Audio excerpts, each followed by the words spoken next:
Mic check. We on. Yes, sir. Go ahead, sir. Shalom. Shalom. Shalom, young Daniel. See, Shalom, big boss. little Dan Yellow right there, right? Shalom. Huh? Go over there, son. Shalom. First and foremost, I want to give all praises, honor, and glory to the Most High God Yahweh by Shema Mashiach Yahushai. Right, it's your Captain Khalil back at it again with another Shabbat service for the people, man. The edification for the people. Right, we do this in truth, love, and sincerity to help bring the truth to our people, to bring them back to repentance in these last days. You know, peace and blessing to the children that are scattered abroad. Right, shalom. Khan, shalom. It's Captain Gabawar Gabar, right? Here to serve the nation, man. You know, we're not here for vain glory or for man worship, self-worship, or anything else, man. We're definitely here to worship the Most High in spirit and in truth, right? And also to wake up the hopeful elect, man. That way we could be saved out of this wretched captivity, right? There will be nuclear hellfire for everybody who do not, right, follow the ways of the Most High God, Yahweh.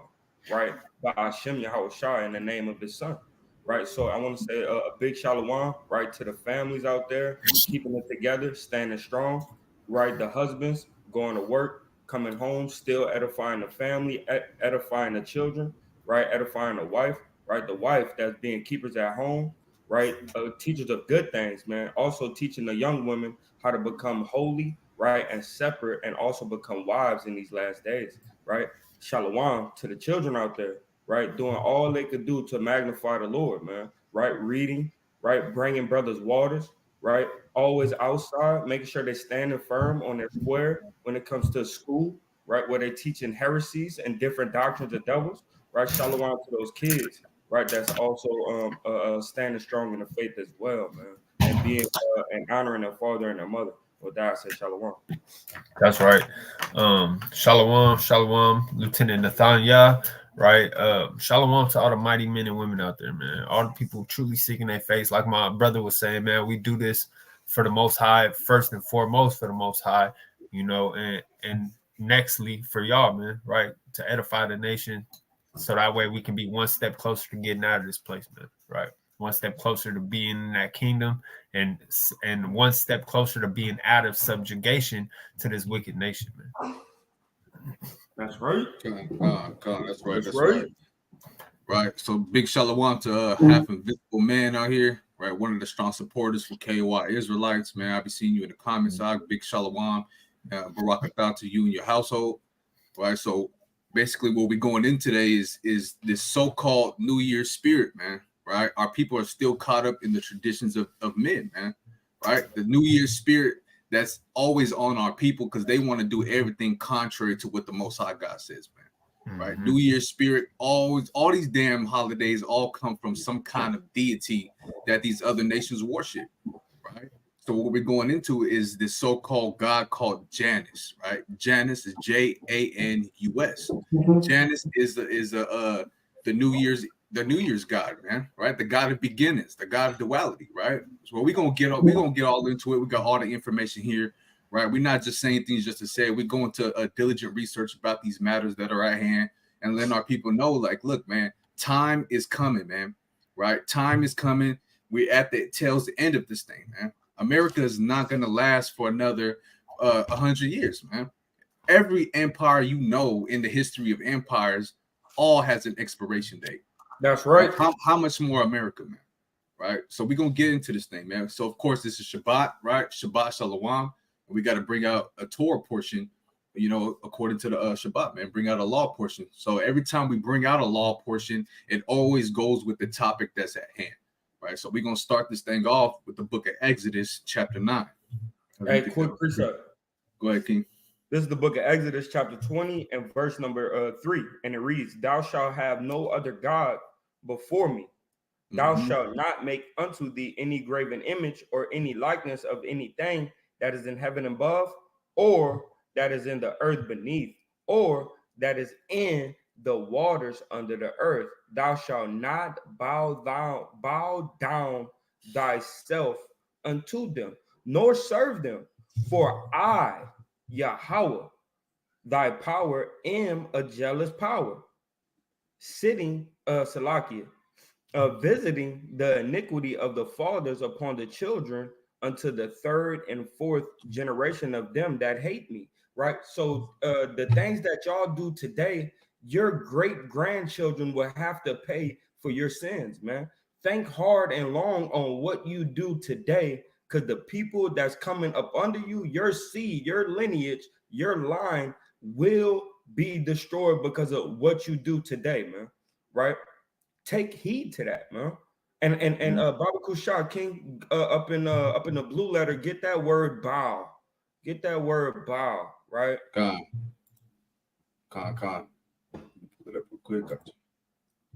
That word bow means to reverence or show obedience, right? Or obedience to another deity.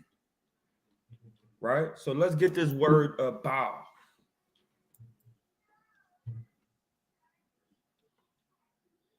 To bow down, right? In homage and to royalty or God, bow self down, crouch, fall down, humbly beseech, do obeisance, do reverence, make a stoop, worship. Yeah, so that's what you're doing when you go into this god Janus and you following all the customs that America have set up for you to serve Janus, man. Right? And all these other days of the week and all these other months, man. You are serving other gods, man. Ain't no happy Monday, happy Tuesday, happy Wednesday, man. God dang Monday, God dang Tuesday, God dang Janus, right? Because if we keep this up, man, it says the Lord, right? The Lord your God am a jealous God of visiting the iniquity of the fathers upon their children unto the third and fourth generation of them that hate me. So from 90 to 120 years, that child is gonna have to pay for the stuff that you do today, man. Repent, right? Are you? That's right. And generation after generation, man. You know, our people keep doing this thing, man, and we're still suffering for it to this day, man. To this day, man. All right, so we got to come out those ways, man. Great edification, King. Powerful precept, right? So let's get into this Exodus 9, man, and let's get on. Let's get on, right? Show you up through the spirit. All right, and before we quickly start, man, go ahead and hit that like button, that share button, that subscribe button, man, and help us flow through the algorithms and let the people get edified, man. Help us wake up the lost sheep, man. All praise to the Most High. All right, so let's get back on. Let me go to Exodus 9 again. Come. All right, so we're gonna start this thing off with Exodus chapter 9 and verse 1. Right, Exodus chapter 9 and verse number 1, and it reads. It says, then Yahweh said unto Moses, go in unto Pharaoh and tell him, thus saith Yahweh, Elohim of the Hebrews, let my people go that they may serve me. Right? So Moses was ordained by the Most High to go into Pharaoh, right? Which is a heathen nation, which is a nation that had us into subjection, man. Doing whatever they wanted us to do, right? With bricks and mortar and hard labor and rigor, man, right? And that's what we're doing here in America, right? We're serving these nations, we're serving their gods, we're doing everything thus saith Biden, man, thus saith Trump, right? Instead of doing what thus saith the Most High God says, man, right? So we in that same spirit today, man. We got to come out of the ways of these heathens, right? To come out of their traditions, right? Because he's the God of what? The Hebrews. Right? To let us go that we may serve him. So we got to stop serving these nations, stop serving these damn congressmen and so on, and start returning back to the Most High and serving the Most High in these last days. Right? Verse 2. For if thou refuse to let them go and wilt hold them still, behold, the hand of Yahweh is upon thy cattle, which is in the field, upon the horses, upon the asses, upon the camels, upon the oxen, and upon the sheep. There shall be a very grievous murrain, right? So let's get that word for murrain real quick. What's a very grievous murrain? Right? So if they refuse to let us go, which we can clearly see that to this day, man. They're not trying to let us go. They're not trying to let us do what we need to do to serve our God. They want us to keep on serving them, whether it be taxes, doing their traditions, right? Voting, You name it, man, right? They're not letting us go in any aspect. They want to keep us under their subjection, man, with their foot on our necks, right? And if they don't let us go, there's going to be a very grievous murrain. Let's get murrain. What does that mean, right? Pestilence, plague, murrain, cattle disease, cattle plague, right? Pestilence, right? Now let's get that word for pestilence real quick through the spirit, right?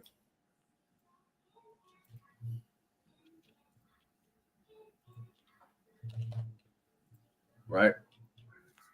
A fatal epidemic disease, especially bubonic plague, man. Right? So a fatal epidemic can be in all kinds of forms, man, whether it be nuclear warfare, whether it be something like smallpox, right? The COVID-19, you know, things along these lines. There's going to be something very grievous that's going to happen to this place because they refuse to let us serve the Most High, and they hinder us from keeping our commandments and worshiping our God in truth and sincerity, right? Keeping our minds fixated on to doing what they wanted us to do, man.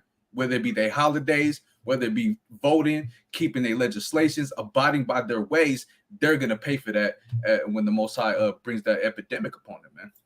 That's right. Going back, right? Verse 4. And Yahweh shall sever between the cattle of Israel and the cattle of Egypt. Meaning what? That's us, man, right? Through the spirit. We're the cattle, right? You got the goats over here, and you got the sheep over here, man. You got two forms of people living amongst each other, all mingling and dangling amongst each other, right? All doing God knows what, the same thing, man, right? But we trying to separate ourselves through the spirit in this time, and the Most High eventually is going to separate us by the hand of His might. Right, and everyone else that wants to stay caught up with the cattle of this world, right, mingling with these nations, doing what they want to do. Guess what, man? They're gonna die off, right? We're hoping that we get saved out of that. And there shall nothing die of all that is the children of Israel. See that? Any one of you brothers want to expound? Come on, reading on. Verse 5. And Yahweh appointed a set time, saying, tomorrow Yahweh shall do this thing in the land, right?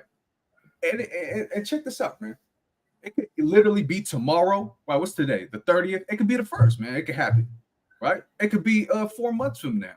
It could be 3 years from now. No matter what, it's gonna come at a time that's getting ready to happen. It shall come to pass, man. Right? That the Most High is gonna do to this place for what it's doing to us. Right? Verse 6. Hey, hold on. Go ahead, King. So, like the brother going into, man, it could literally be tomorrow, right? I just was watching a video from I think his name is Kasadia Gabar, right, from off of WFI, man. And hey, man, Korea, they not playing. The missile launches that they're talking about right now, or that they doing the practices that's going on right now. They said out of their own mouth that this is for America, man. Right? Whenever America is ready, we you know what I mean, we shooting off, man. That's what they literally said on the news, right? Coming from, I believe it was coming from somewhere over there. I don't think it was China, and it wasn't North Korea, but the ruler of North Korea was right there, man, while they was doing this conference, right? Letting it be known, hey, look, the time is coming where we're gonna shoot off these nukes, man, and there's nothing that they could do about it. Once we feel offended, or once we feel like y'all about to attack, we about to shoot them off, right? So just like the brother saying, man, we need to get prepared, man, mentally, spiritually, right, emotionally, right, physically. We need certain things, man. We don't know what's gonna happen first, right? Are they gonna implement martial law now, or are they gonna implement it later? Are they gonna implement war? Right, and everybody needs to join. Are you going to be in concentration camps?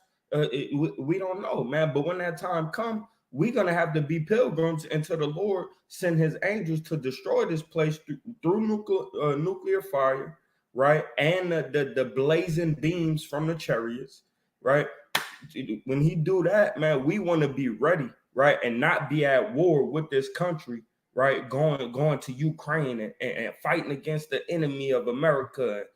We don't want to be those people. That's why the scriptures tell us we're going to be pilgrims. because we're not gonna conform right to the ways of the world and their military, right? Hey, look, man, you're gonna have to kill me when you catch me. I'm not doing none of that until the Lord come back, right? That's right. That's right. That's right. That's why we got to stay built up in the spirit, knowledge, wisdom, and understanding, and how to maneuver about this world, man. You know, to be able to make it through those times, man.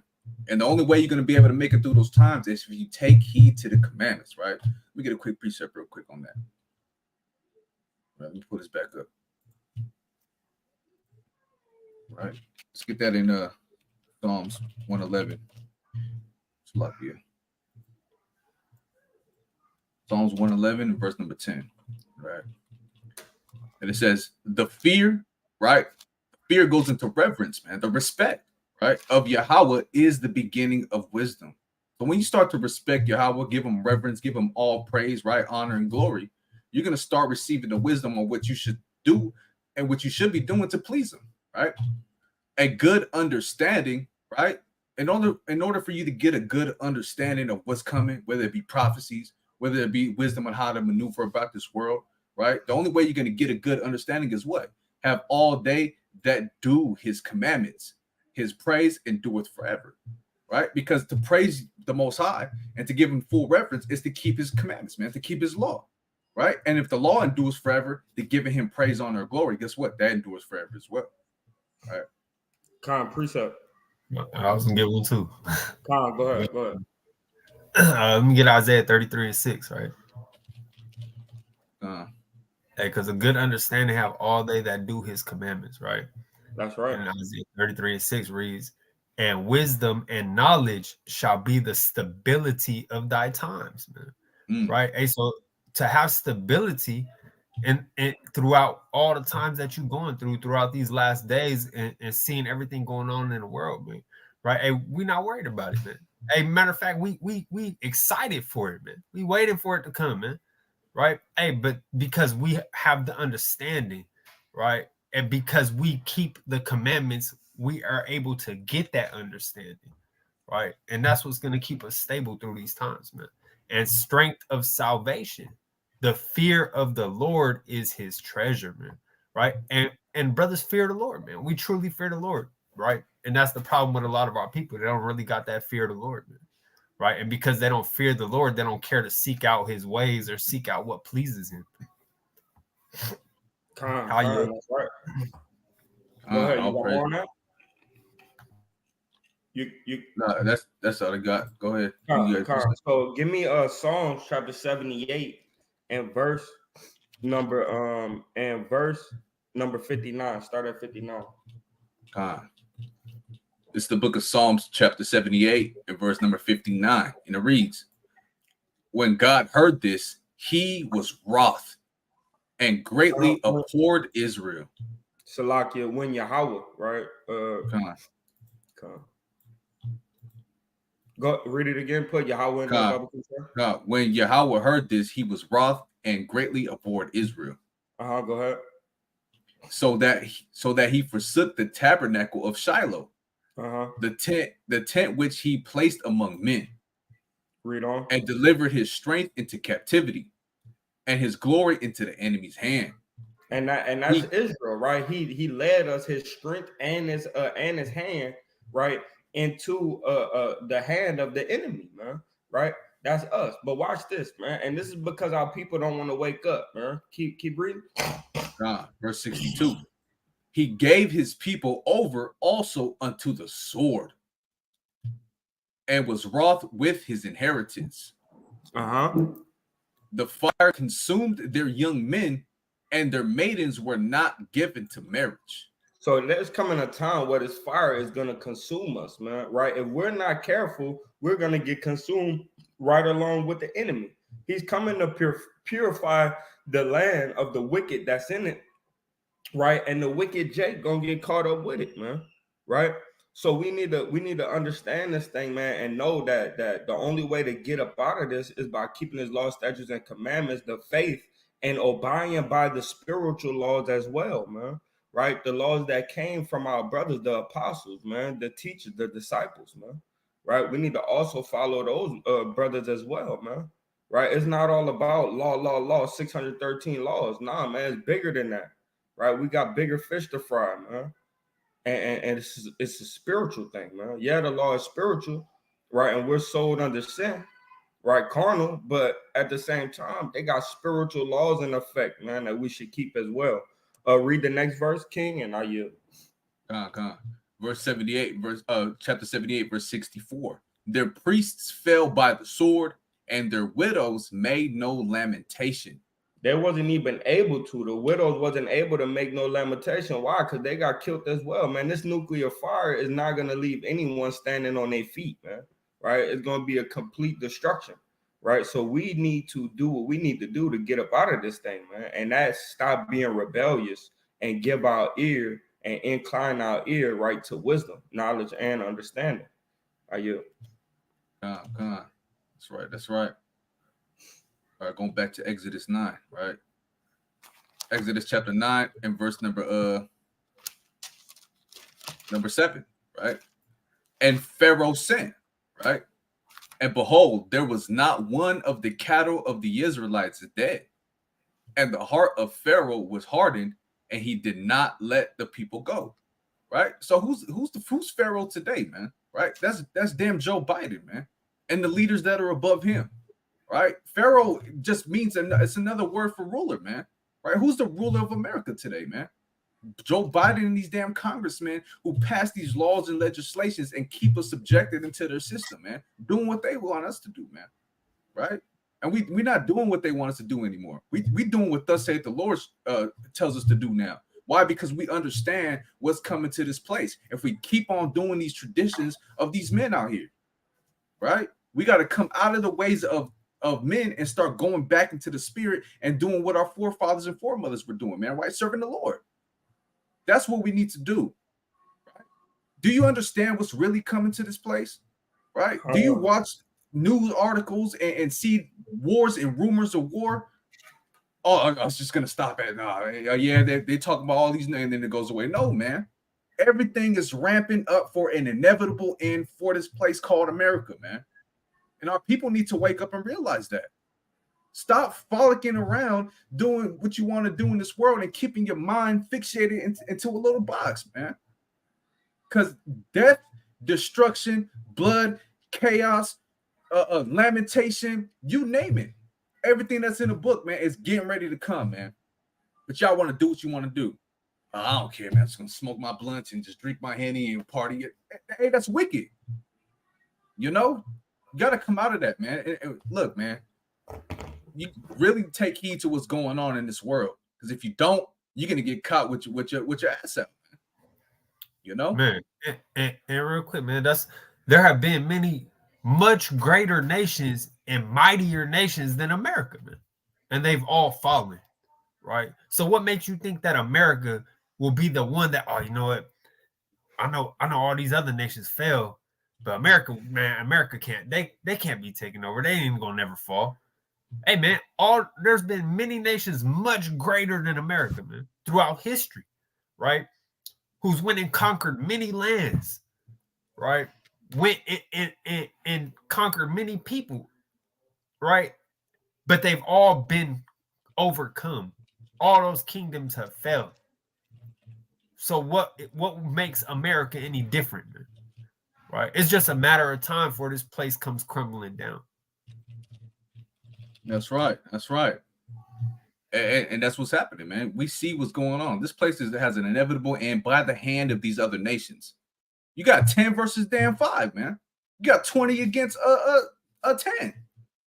All these nations is coming against America, and guess what, man? That's prophesied in the Bible to happen, right? That's why the scriptures say in Revelation 1 and 3 is blessed is he that readeth, right? And do the things that are written in the book and taking heed to these prophecies, roughly paraphrasing. Let me pull something up real quick, man.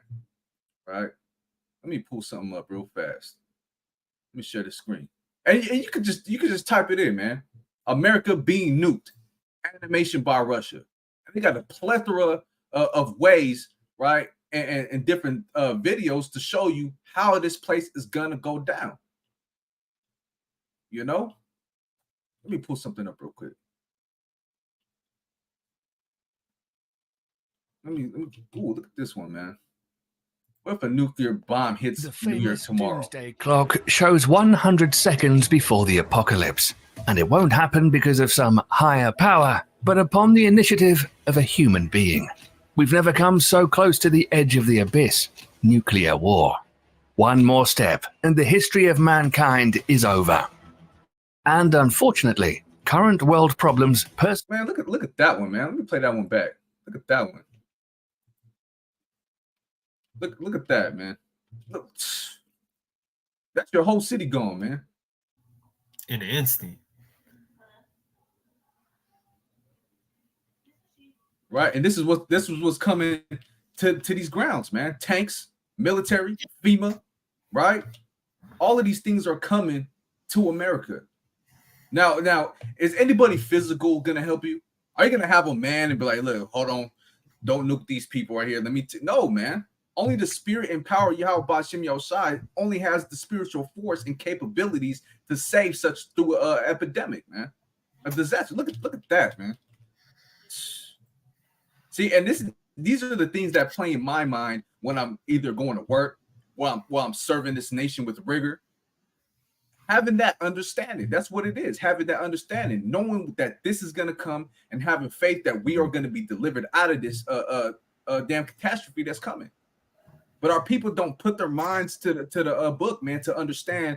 Okay, man, look, stuff's ramping up. Let me get my spirit in order, because no man is going to be able to save me through such a disaster. Let me do what I need to. No, man. Our people don't have that mind. This is why we come out there week in and week out, and we do weekend classes, man, and do these lives to get you to understand what's really going on. Most of the time, we only have probably about 8 to 16 viewers on these lives, right? Only doing probably 64 views. But guess what? Those people that are watching, the Most High is trying to sup with your spirit. He's trying to wake you up. And out of those 64 viewers, guess what? There's millions and countless others that are not paying attention. See that? That's right. Let me play a little bit more of this. I'm going back. Man, how are you going to survive that? Oh, God knows my spirit. God knows my heart. He knows he knows your heart, and it's wicked. It's not doing what he tells you to do. Hey, man, you think a bunker is going to survive that? A bunker is right there in that exact same location, man. That's taking out the bunker and everything within it, man. Yeah, facts. Con, look at this. Look at this one right here. Watch this. Look at that. I should have repented. Damn, man. I seen these Israelites teaching. It's too late for me now. Yeah, it's too late, man. How you gonna repent and do and serve the Lord and do what the Lord wants you to do in 5 seconds, man? You can't. It's a wrap. Look at her. I should have repented. Man, this ain't no joke, man. See that? I'm going back. That's it on that. So yeah, stop serving these nations. Stop doing the traditions of these men, man. The Most High, like you said, the Most High God knows my heart, right? Yahweh knows my spirit, and He knows your spirit and your mind wants to do what these nations want you to do. Serving damn Janus tomorrow, man. Tonight was it 30th? Tomorrow night. Let's get back on that Exodus, man. That go back into Exodus 20, man. It says, "Thou shalt have no other gods before me." Hey, man, that means at any time. Man. Hey, not one day out of the year, not 30 minutes, not 1 second, man. Right? Don't never. That's right. So you always got to keep the Most High first and foremost, man. Right? Mm-hmm. Y'all don't take His feelings into account when you do your actions, man. Right? Y'all say y'all love the Most High, but you don't really take Him into consideration before you do something, man. You don't really take Him into consideration before you say something. That's right. That's right. That's real talk. Read that for me real quick. Be right back. Con. What we at, verse 8? Con. And Yahweh said unto Moses and unto Aaron, take to you handfuls of ashes of the furnace, and let Moses sprinkle it toward the heaven in the sight of Pharaoh. So he said, walk into Pharaoh's estate, right, or palace, take you some ashes and just throw them in the air, man. Right? Mm-hmm. When he says sprinkle them, you think he means just sprinkle it like this in the air? Nah, man, throw them in the air, boom, cloud of ashes. Let's see what happens. Right? Read on.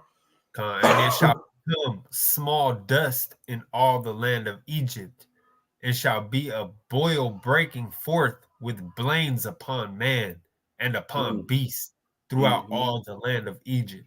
Hey, and now I'm gonna give everybody blisters, boils, right? Hot spots, right? Because that's what blains means, right? A hot spot or an inflammation spot, right? So when you do this, I'm gonna make sure to make a plague come through, right? And that's what the Most High doing up in Egypt today, man. Right? They got a new virus that came out, right? That they don't know where the heck it came from, right? They don't want to call it the vid, right? Because it's not the vid, but it has symptoms of pneumonia, right? Pneumonia and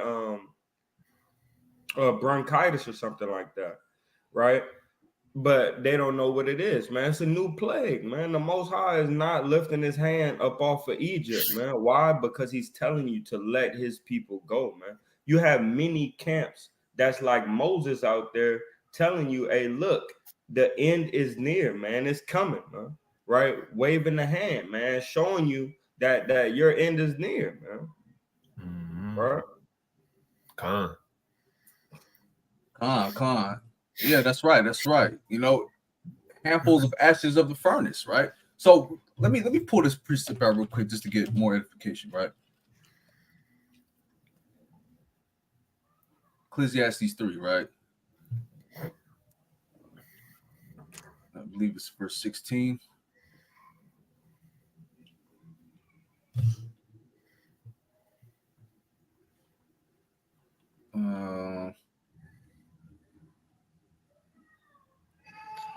Help me out, Akim. Nothing new under the sun. That's that's 1 and 9. Con. All right, let's stick at 3 and 9. Right, so Ecclesiastes 1 and 9, right? The thing that hath been, it is that which shall be, and that which is done is that which shall be done. And there is no new thing under the sun. Right. So when we read Exodus, right, chapter 9, the same way this happened, it's gonna happen again to this place, right? That's because right. We were slaves in Egypt, we were under hard bondage, servitude to that nation. And you fast forward to America, right? We're slaves in America under hard bondage and servitude to this place. The same way is gonna happen to ancient Egypt, it's gonna happen to America, man, because this is Egypt all over again, right? So that ashes of the furnace is what? This place is gonna be burnt to a crisp, like ashes, man. You go in your fireplace if you have a fireplace and you just look at the wood you just burnt last night. It's all ashes, man. That's what's getting ready to happen to this place, right? Verse 9, and it shall become small dust in all the land of Egypt, in all the land of America, man, and shall be a boil breaking forth with blains upon man and upon beast throughout all the land of Egypt. Right? Let me see what a third degree burn looks like. Let's look at what a third degree burn looks like. Look at that, man. You see that? That's getting ready to happen to you wicked Israelites, man, and you wicked nations, right? This is getting ready to come. To the point of what? You just oh, I got a third degree burn. Let me go to the hospital. No, man, you're gonna be third degree, fourth degree, fifth degree burned, man, till you die, till you turn into dust. All over your body. Man. Look at this, man. He dead. See that? Right? Now let me get that real quick. It's Zechariah, man. So just to recap, this we're bringing these things out because we're telling you people, that you Israelites, right, Blacks, Hispanics, and Native Americans who are the Israelites today, to repent and come out of the ways of man. And if you don't, and you're set in your heart to keep doing what you want to do, this is what's getting ready to come to you, right? And your children. Let's get that in Zechariah 14, right, in verse number 12. And it says, and this shall be the plague, right? That's what we just went into. That word from moraine means plague or pestilence, right? the plague wherein Yahweh will smite all the people that have fought against Jerusalem.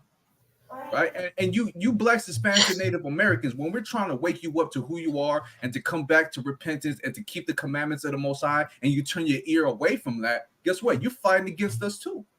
You're fighting against the spirit. See that? What's going to happen? Their flesh shall consume away while they stand upon their feet, and their eyes shall consume away in their holes, right? And their tongues shall consume away in their mouth. Right, and let me pull out one more quick little video to show you what that looks like. Being consumed away while you stand, your eyes boiling in your eye sockets, right, and your whole flesh just being consumed. Let me get that real quick. And I know y'all seen this movie, man. The classic, right? This video would never get old. You already know where I'm going. Come on, look at this, man. All right, let me share this tab. Here we go.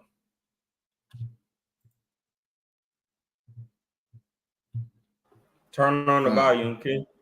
Come on.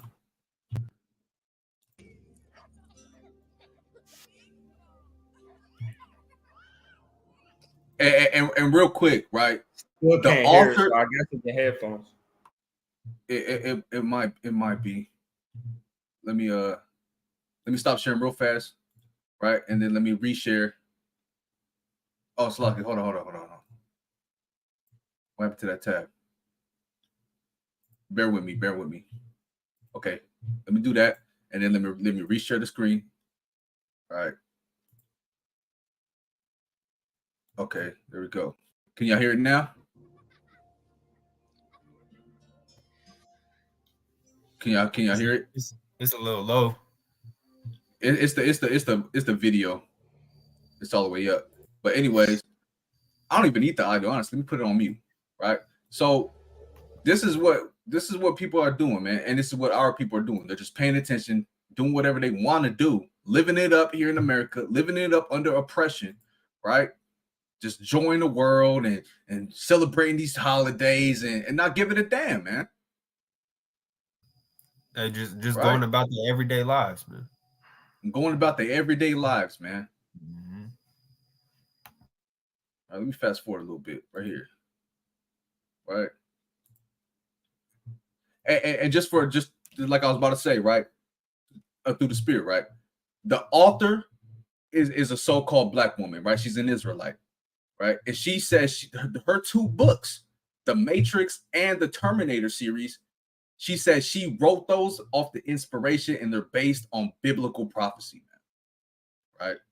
Just to throw that out there. Yep, I second that. I did. Yep, that's what she said. Mm-hmm. And through the spirit, look right here in this image right here. The children are not being taught to keep the commandments. The children are not being taught in the ways of wisdom and understanding to follow after the Most High. So guess what? Just like K.O.Y had expounded earlier, man, it should be until the third and fourth generation, until them that hate me. They're going to suffer just because the parents are not teaching them. See that?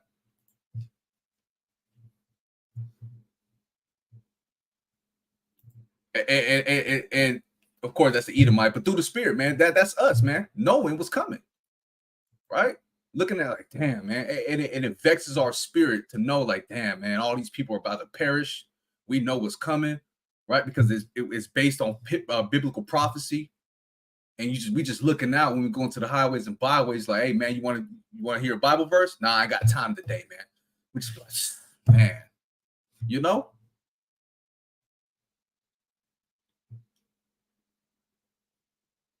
Like, wake up, Israel, wake up. Nah, I'm just want to keep playing at the park, doing what I want to do. I'm going to celebrate New Year's tomorrow, you know? Wake up, repent. We banging on the fence constantly. The next thing you know, boom. Like that thief in the night, man.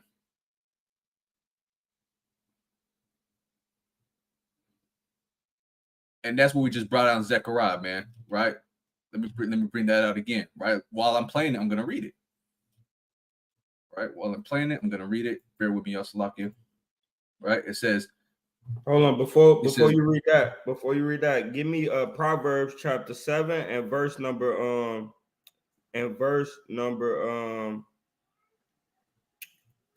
6, right? Because this is what this lady was doing, you know what I mean? And on another level, right? This is talking about the way that the so-called conquistador, so-called white man looks at us. They look at us through a window, right? So check this out right quick. Read that. Proverbs chapter 7, verse 6. All right, I'm gonna play while I read it. 1 second. All right, here we go. This is Proverbs. This is Proverbs 7 and 6. It says, "For at the window of my house I looked through my casement and beheld." A casement is like that fence. It's something that you could see through, right? Vaguely, right? So that, hey man, that's what she's doing. She's looking like through her casement, man, through her window, trying to tell these people to come out of her, my people. Right? I yield on that. Let me keep reading on that. Right? For at the window of my house I looked through my casement and beheld among the simple ones I discerned among the youths a young man void of understanding. Let me get that in the NLT real fast. Right. Proverbs 7 and 6 in the NLT.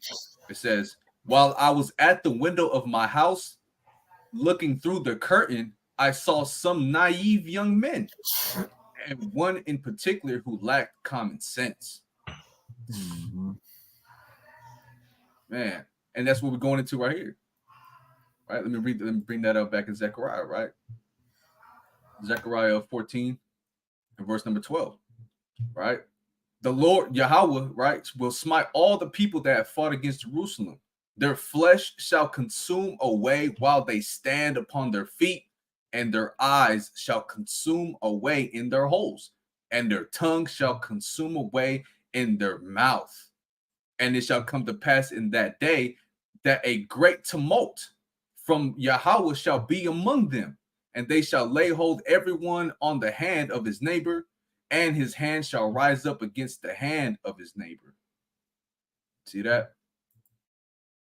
Man. That's what's coming to you wicked Israelites, man. That's what's coming to you, you wicked nations, man, for leading our people to keep doing these things.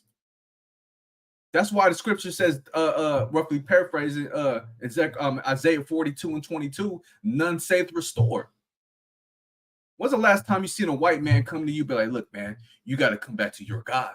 When's the last time you seen an Arabian or a Chinese man say, come to a Black, Hispanic, or Native American person and be like, look, you got to stop what you're doing. You need to come back to your God. It's not happening. Right? And that's it on that. Let me go back, man. All right, let's get back to the Exodus 9, man. Let's finish that off so we can get to this Janus, man. This Janus edification for the people, man. All right. If any of you brothers are speaking, y'all on mute.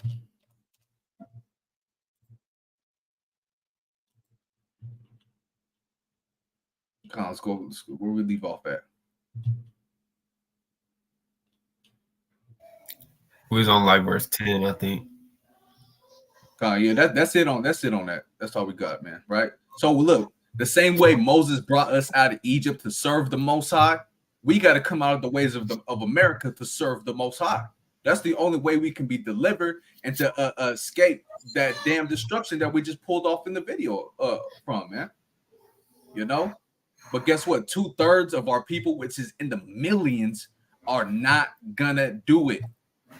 Now you got to ask yourself, am I gonna be part of that 2/3, or am I gonna do something about it, man? Right? Let's get into this these articles, man. Right. Shabbat Shalom, Chief. All praise to the Most High. Right, and make sure y'all like the video, man. Comment on the video. It helps us in the algorithms, right, to get this knowledge out there. So make sure y'all hit that like button. Right. All praises to the Most High. Hit that like button for the brothers one time through the Spirit. All right, so let's get into this Janus, right? Let me pull up this article right here. Watch this. right? So Janus, what's Janus? Janus says in ancient Roman religion and myth, Janus, right? That's where you get the word January from. The month named January, right? Comes from Janus. Is the god of beginnings, gates, transitions, time, duality, doorways, right? That's why they say what the new year is the new beginning of the year, man. According to the heathen calendar. The Julian and Gregorian calendar tells you that January is the beginning. It's the first month of the year. Mm-hmm. But Nathaniah, give them what's the real beginning of the year. And they say you transitioning into the new year, man. Mm-hmm. Hey, man, they putting it out in the open. They blatant with it, and they don't care if you know, man. Y'all brothers just don't have no type of understanding, man. All right, but give me Exodus chapter 12, right from the top. This is the book of Exodus, chapter 12. What verse? You can start from verse 1 and go to verse 1 and 2. This is the book of Exodus, chapter 12, and verse number 1. And Yahweh spake unto Moses and Aaron in the land of Egypt, saying, This month shall be unto you the beginning of months. It shall be the first month of the year to you. Right. Hey, so the Lord gave a specific month to the Israelites, man. Hey, to you, this will be the first month, and it will be the beginning of the months for you, right? And there's a reason for that, right? Jump to the next chapter, 13, and you can start at verse 3. This is the book of Exodus, chapter 13, and verse number 3. And Mashah said unto the people, Remember this day in which ye came out of Egypt, out of the house of bondage, for by strength of hand Yahweh brought you out from this place. There shall no leavened bread be eaten.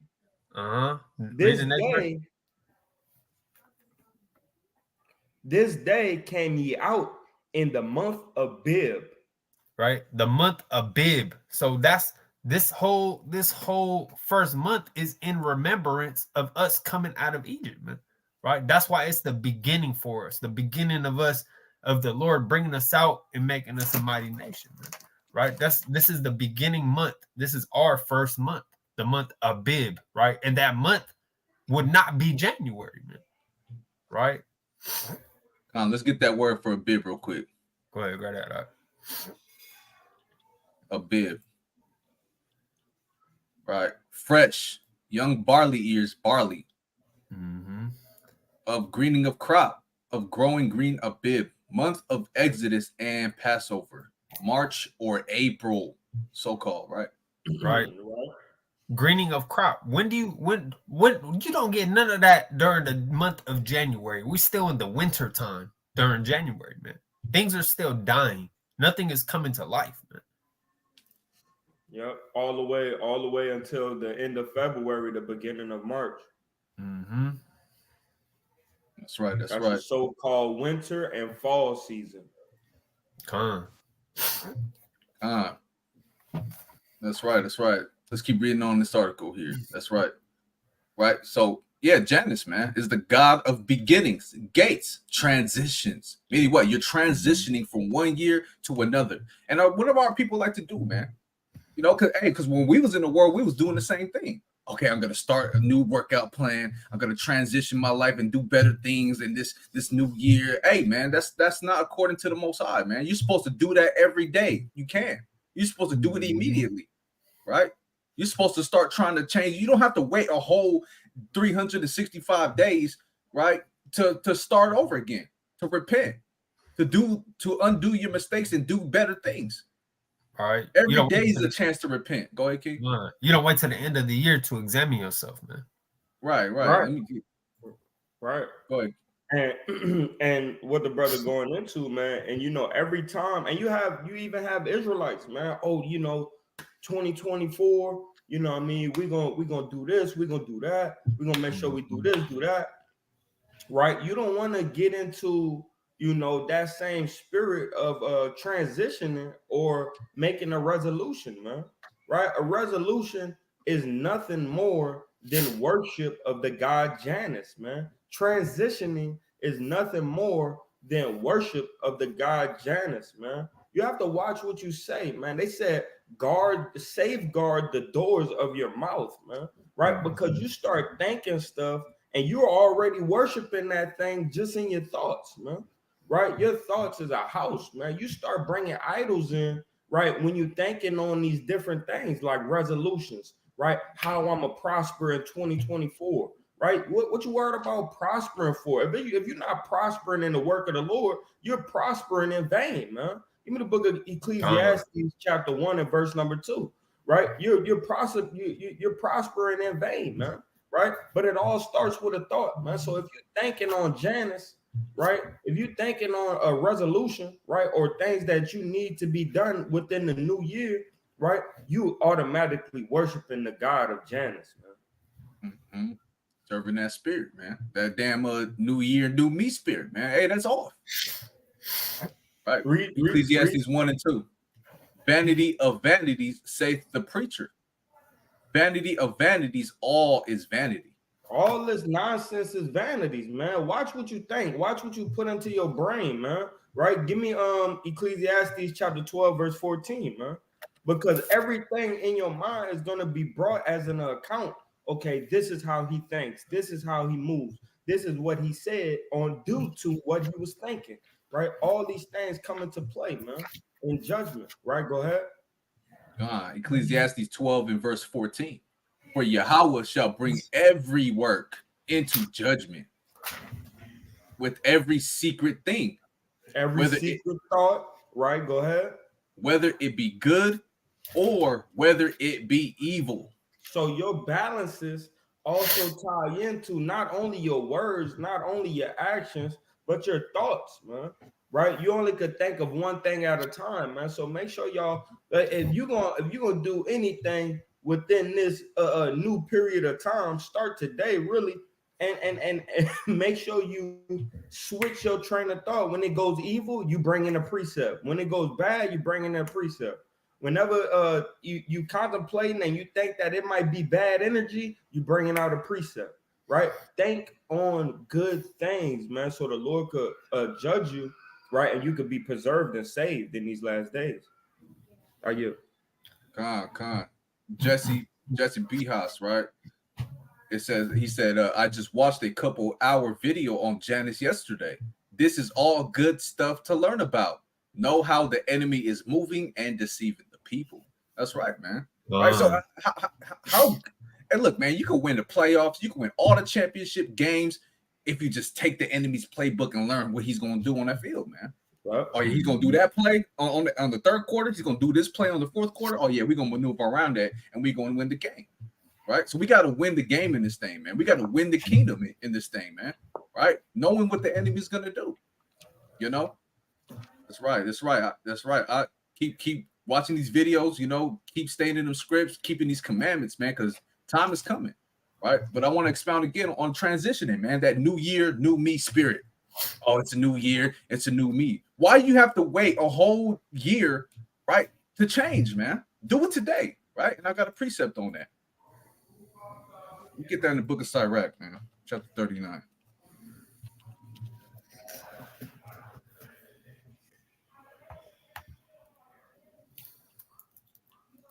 KJV, Slovakia.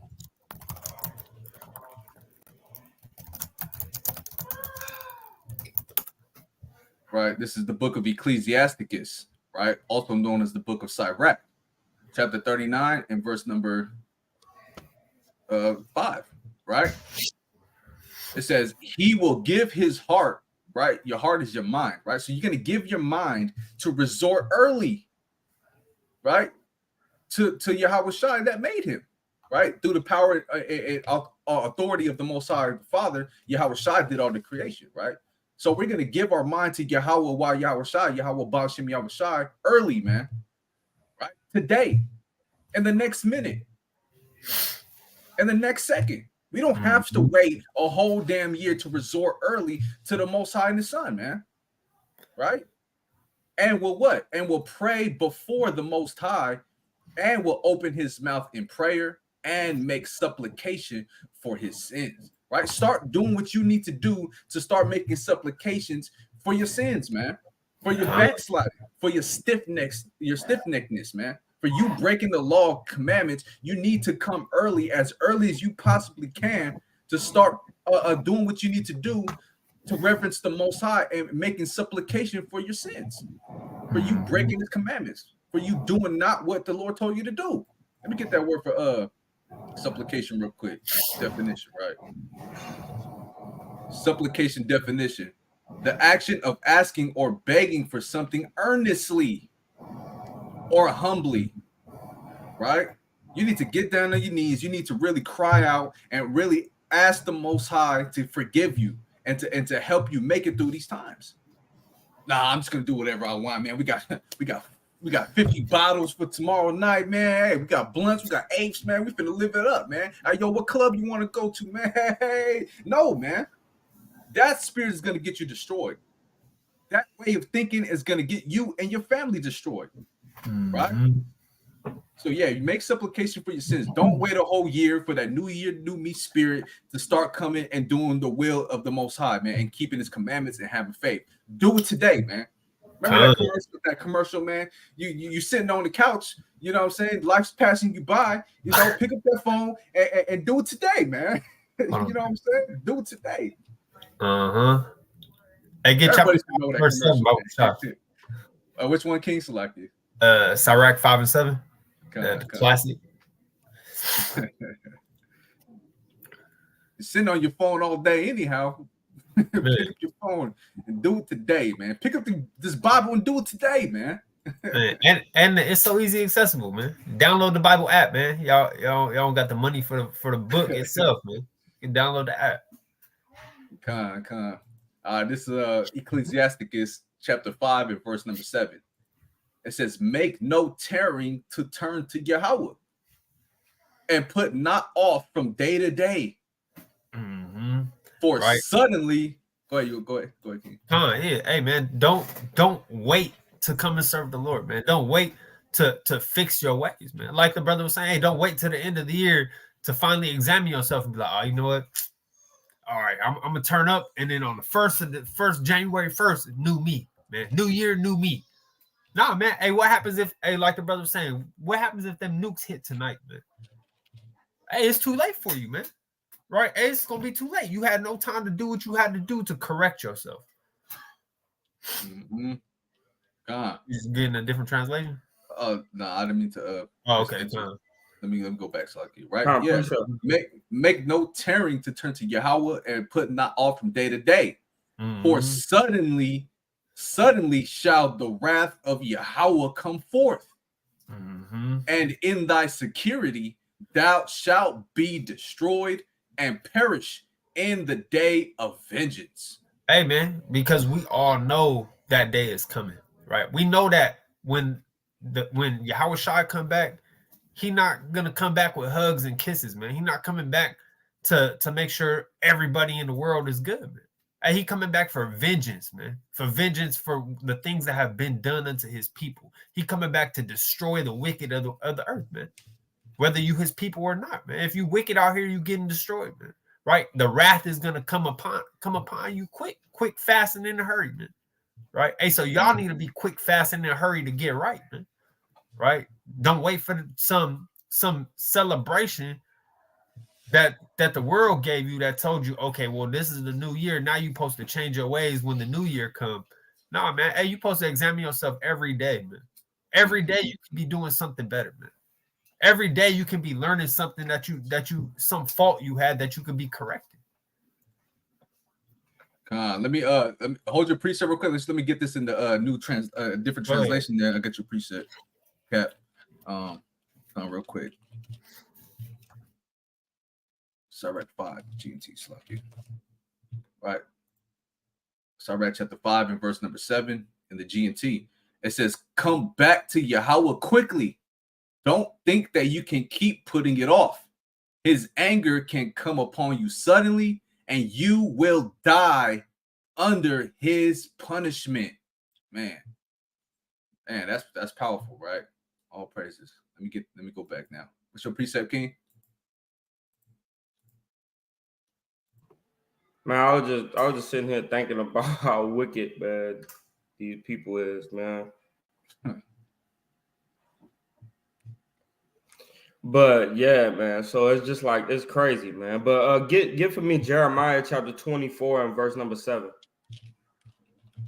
This is ridiculous, man. How can you they got some people, bro, they know the truth, they living with a husband or a wife that know the truth, but you still want to move in wickedness, man, and find every way to swindle your way to make it to these different events, man, right?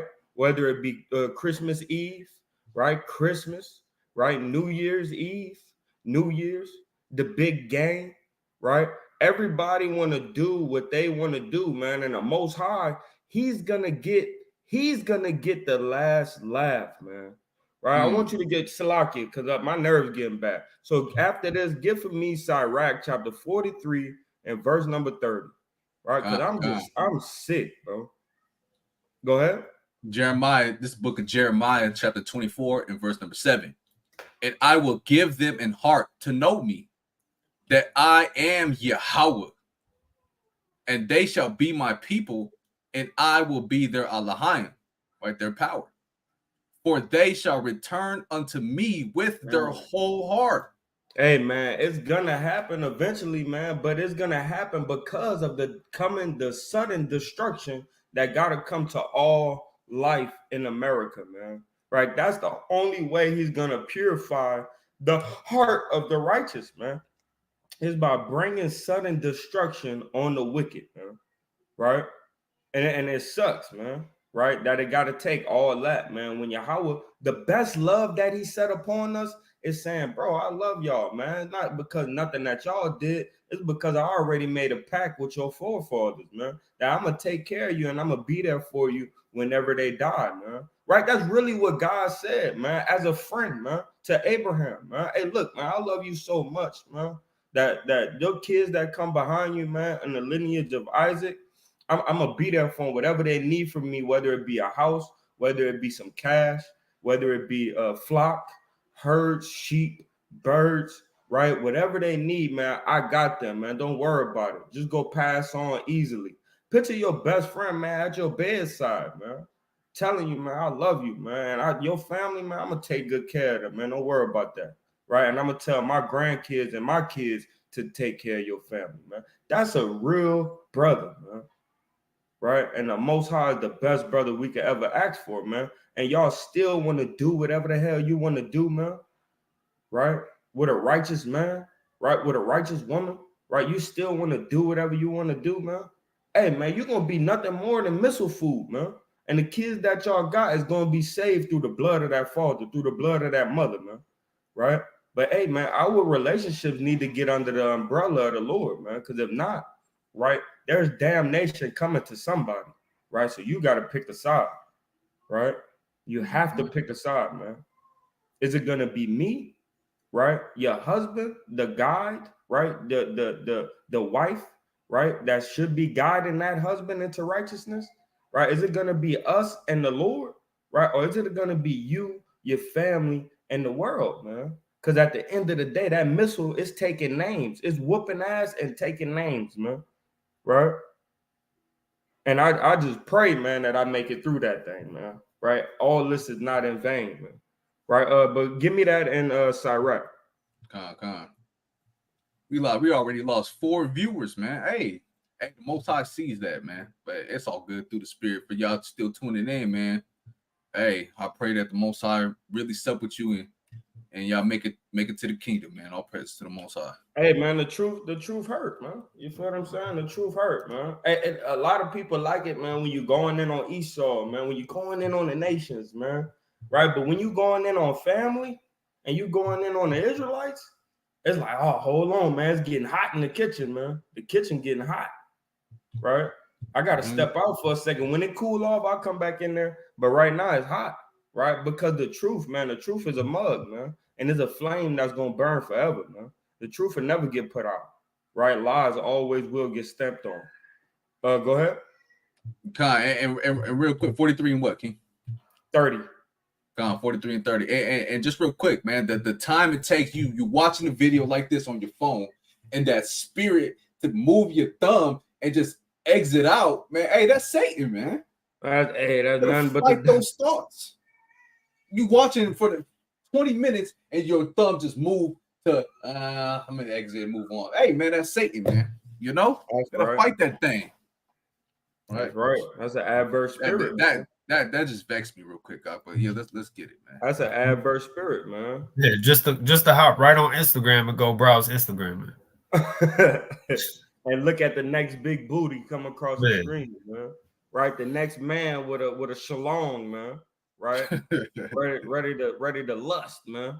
Right, I'm sick of this. I'm not lusting after the Most High no more. I'm not desiring the Most High right now. Right, I'm gonna give 5 minutes to the big booty. I'm gonna give 5 minutes to the shalom and the chest pack. Right, wicked. This is the book of Ecclesiasticus, chapter 43 and verse 30. When you glorify Yahweh, exalt him as much as you can, for even yet will he far exceed.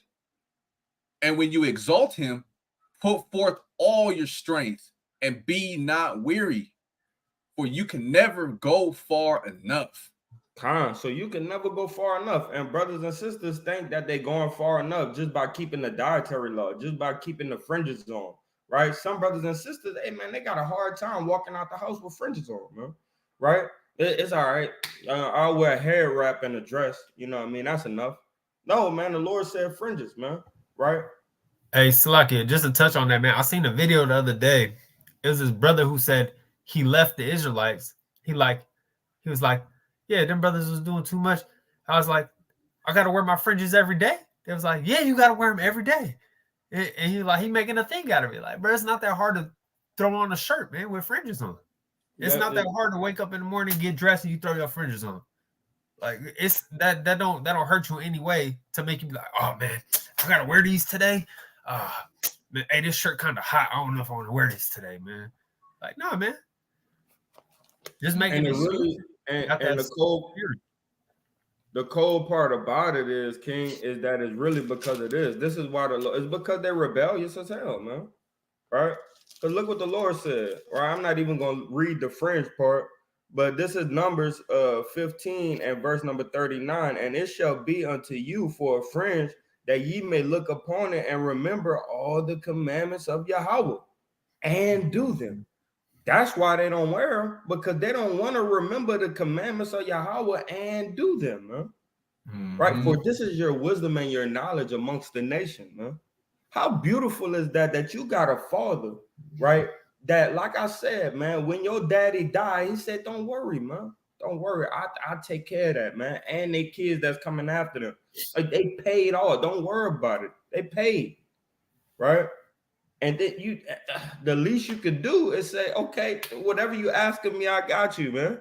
Nigga paying all your bills, the light bill, right? The water bill, the rent, the nigga got the car going, right? Every time you need an oil change, you just bring it up to Pops, man. Pops like, get under that 15-minute oil change, boom, out of there, right? Everything you need from the Most High, man, he give it to you, right? And then you want to say, nah, I ain't gonna listen to you though. I'm still gonna smoke weed in your house. I'm still not gonna kick off my shoes by the door. You know what I mean? I'm still gonna pee on your toilet seat, man, and not lift it up, man, or not wipe it off, man. Right? I'm still gonna leave a doodle streak on the end of the toilet. You know what I mean? Right? And just laugh when I hop out the bathroom with a cigarette in my mouth in your house, right? So we need to come back to serving the Lord, man. Because he does so much for us, man. It should be nothing to take your shoes off at the door. Should be nothing to wipe off the seat after you're done. Right? Should be nothing to go extra for the Most High. Next thing you know, you pressure washing the driveway for the Most High, man. Right? Go as hard as you can, man, because you can never go far enough. Are you? That's right. Man, he do all the things for you all the days of your years, man, and without asking for nothing, man. And you be like, hey, yo, you mind grabbing me a milk from the store? Yeah, that's kind of out the way, Pops. I got this party I'm gonna go to, you know. Man, what you mean? Hey, I got you, Pop. Don't worry about it. You know, hey, you mind picking up that thing in the house? You know, I don't really ask you for much, son, but I could really use your help picking up these leaves. You know what? I kind of got something to do, Pops. Maybe another day. Or maybe when I feel like it. That's what you're saying, man, to the Most High. That's right. Hey, that's my awesome. wrist hurt. You feel what I'm saying? My wrist hurt. I just sprained my wrist yesterday. And you use the other hand. What's wrong with you? Con. All right, let's go. We really did drop off. 4 of them really did drop off. That's crazy. Mm-hmm.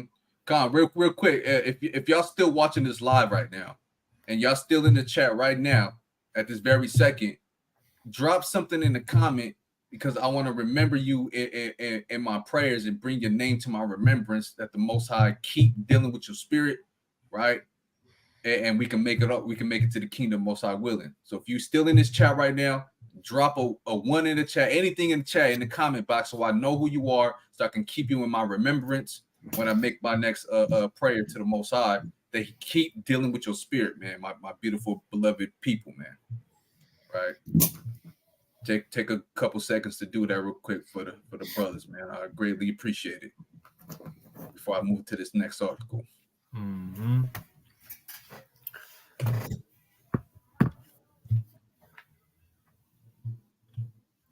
I'll be right back while they're doing that. Come.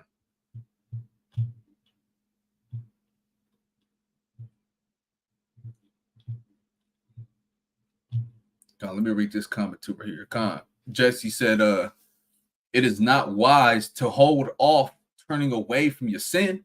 You do not know how much time we have left before the time of grace has expired. That's what I'm saying, man. Like it could happen in 5 minutes from right now.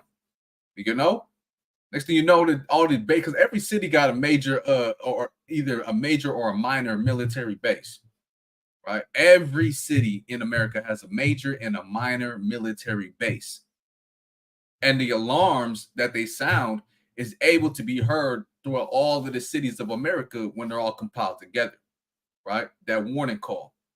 You don't want to wait till that time to be like, oh, okay, let me start getting right, man. Damn, I should have never did that. I should have came early. Yeah, man. You don't want to be in that spirit.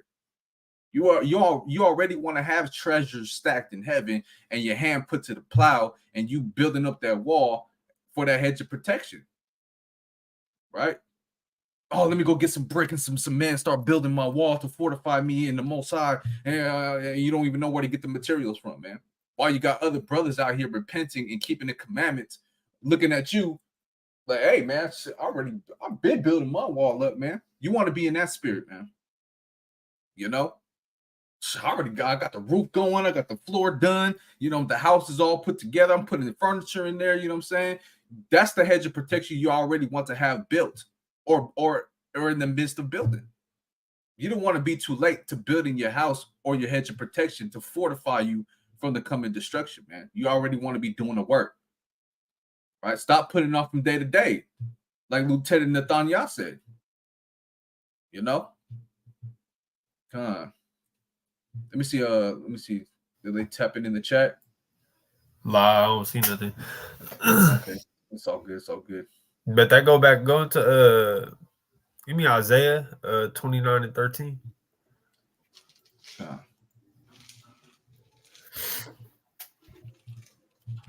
That's how you know even Hebrew Israelites got that damn New Year's resolution spirit.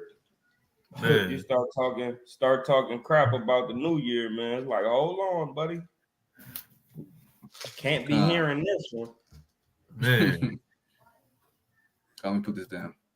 All right, this the book of Isaiah, chapter 29 and verse 13. Wherefore Yahweh said, for as much as the people draw near me with their mouth and with their lips do honor me, but have removed their heart far from me, and their fear toward me is taught by the precept of men. Hey, man. Brothers just go off of traditions and what they've been told, right? Everybody claims anytime. Hey, how many times we be at camp, man, and we ask brothers, hey, do you love God? And they'll be like, yeah, of course I love God, right? But they don't want to stop to talk, man. They don't want to stop to hear one precept, but they'll walk as they walking away to their car. Yeah, I love God. Hop in their car and leave, man. Yep. Hey, do you love God? How do you show God that you love him? I pray every day. Is that what the scripture said to do, to show that you love God? Where did you get this idea that you just have to pray to show God that you love him, man? Right? Christianity, man. Do you love your parents in that way? Right? Do you tell your parents you come in like K.O.Y said? Do I come in the house and I'll be like, hey, I love you, and then I'm wiping mud all on your carpet and on your couches, and you be like, hey, clean that up, and I'll be like, to hell with that, man. That's your job. You clean it up. It's wicked, right? Hey, nah, man. Right? I got that healthy fear to show that I love my parents, man. I love my mom, so I'm not going to disrespect her in no type of way. Right, because I want her to feel proud of me as the type of son that she raised me up to be, right? Or you come in there and you say thank you, I appreciate you for everything, and thank you for doing this and thank you for doing that. But meanwhile, you never do anything to show your appreciation, right? All you got is words, man, right? Man. But the way that you show your appreciation, man, when moms come in the door, right, you do something nice for her, man. You have the rose petals all on the thing, and you her son, right? It's not no romance, but you got the rose petals all on the thing. You bring it to the bathroom. They got roses in the tub. You feel what I'm saying? A good candle burning. Her favorite wine with her favorite wine glass. And say, hey, Mom, I just wanted to show you, that I truly love you. I know, probably no man is in the house or daddy not here, whatever. You know what I mean? I just wanted to show you how much I appreciate you. It's a warm bath, right? I got you some food when you come out. Thank you for being my mama, man. Right? Man. That's how you show your appreciation, man. You can say thank you, I appreciate you, and all these different things all day, man. But are you showing, right, how much you appreciate a person, man? Right. And imagine, man, you go and do all that for your homie's mom. But when you come home, you don't do none of that for your mama. Man, hey, man, you're gonna be jealous as hell, man. Hey, I take care of you. I feed you. I raised you. I clothed you. I wiped your ass when you was in diapers. Hey, man, and you don't do none of this for me. You go and do it for your homeboy mom who you just met 2 years ago, man. That's off. Right? Hey, that's what all y'all brothers and sisters do when y'all celebrate these holidays, man. When you go out here celebrating these other gods, man. Hey, you showing appreciation to all these other gods, right? But you don't show appreciation to your God. Man, that's a big deal, man. That's a big deal. I'm glad you brought it out like that, man. That make you think, man. Man. You know what I mean? Who raised you? Right? Like TK Kirkland or TJ Kirkland always say, who raised you? And I don't know who the hell raised you, man. You serving another person, mama, and not yours, man. Right, man, but that's off, man. And we all been through that. I've been through that in the world too, man. Like, it's crazy because Miss Cheryl, you doing everything for Miss Cheryl, and then she talked to your mom and be like, "Hey, your son is such a polite young man. He come in my house. He's very respectful." And then Miss Tiffany, like, "You don't do that in my house." Like, hey, yeah. Man, why do we do that, man? That's off, man. Man. That's because we haven't been taught the true essence, right, of love, which is loving somebody even through their flaws, right? Mama come home, she yelling because things ain't done right? So you tripping out, you got a bad taste in your mouth about mama, right? But when you go by Miss Shirley, right, she always like, hey baby, how you doing today? I got a little food. You want some of this? You want some of that? But to her kid, right, she like, hey, why this ain't picked up? Why this ain't right here?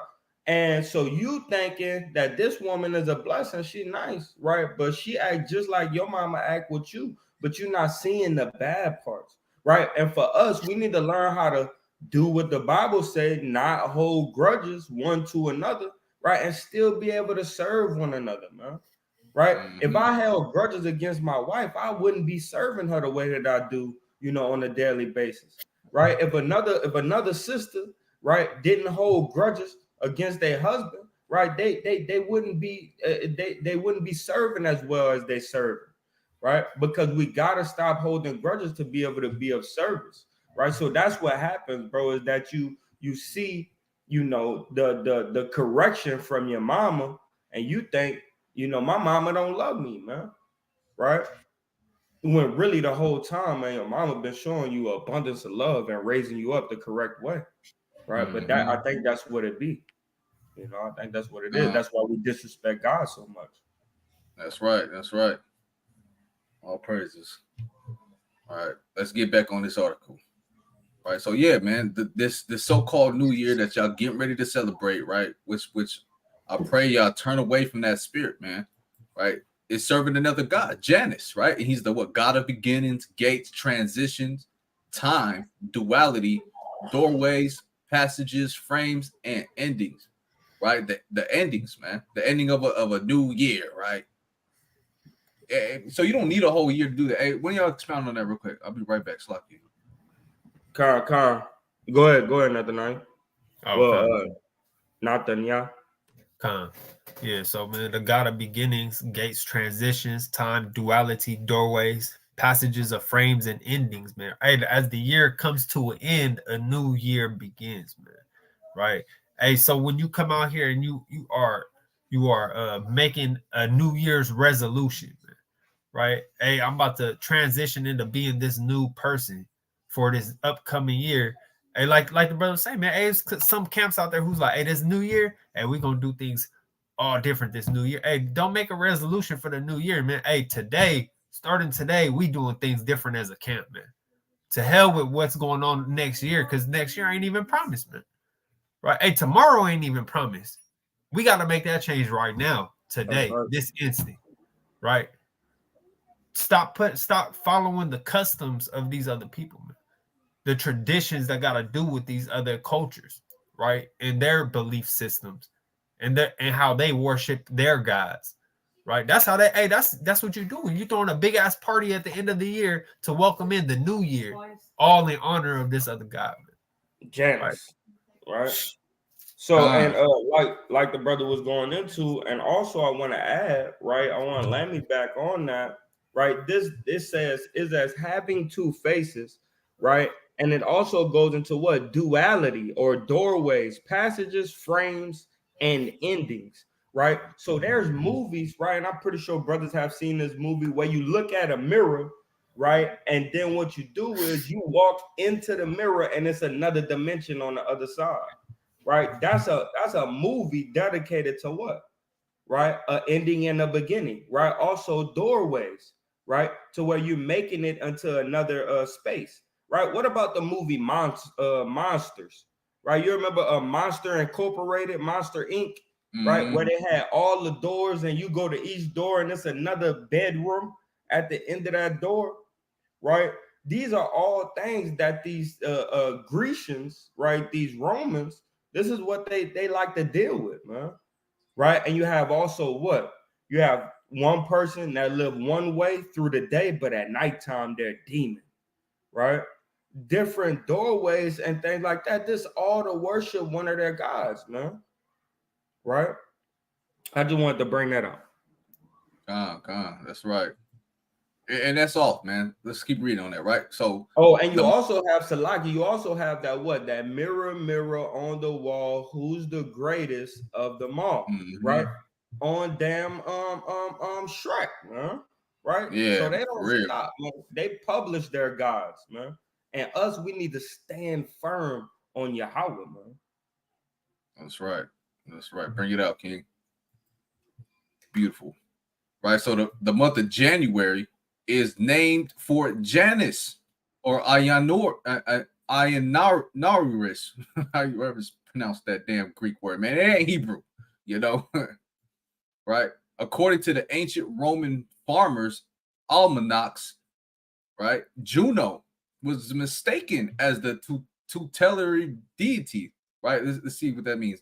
A tutelary is a deity.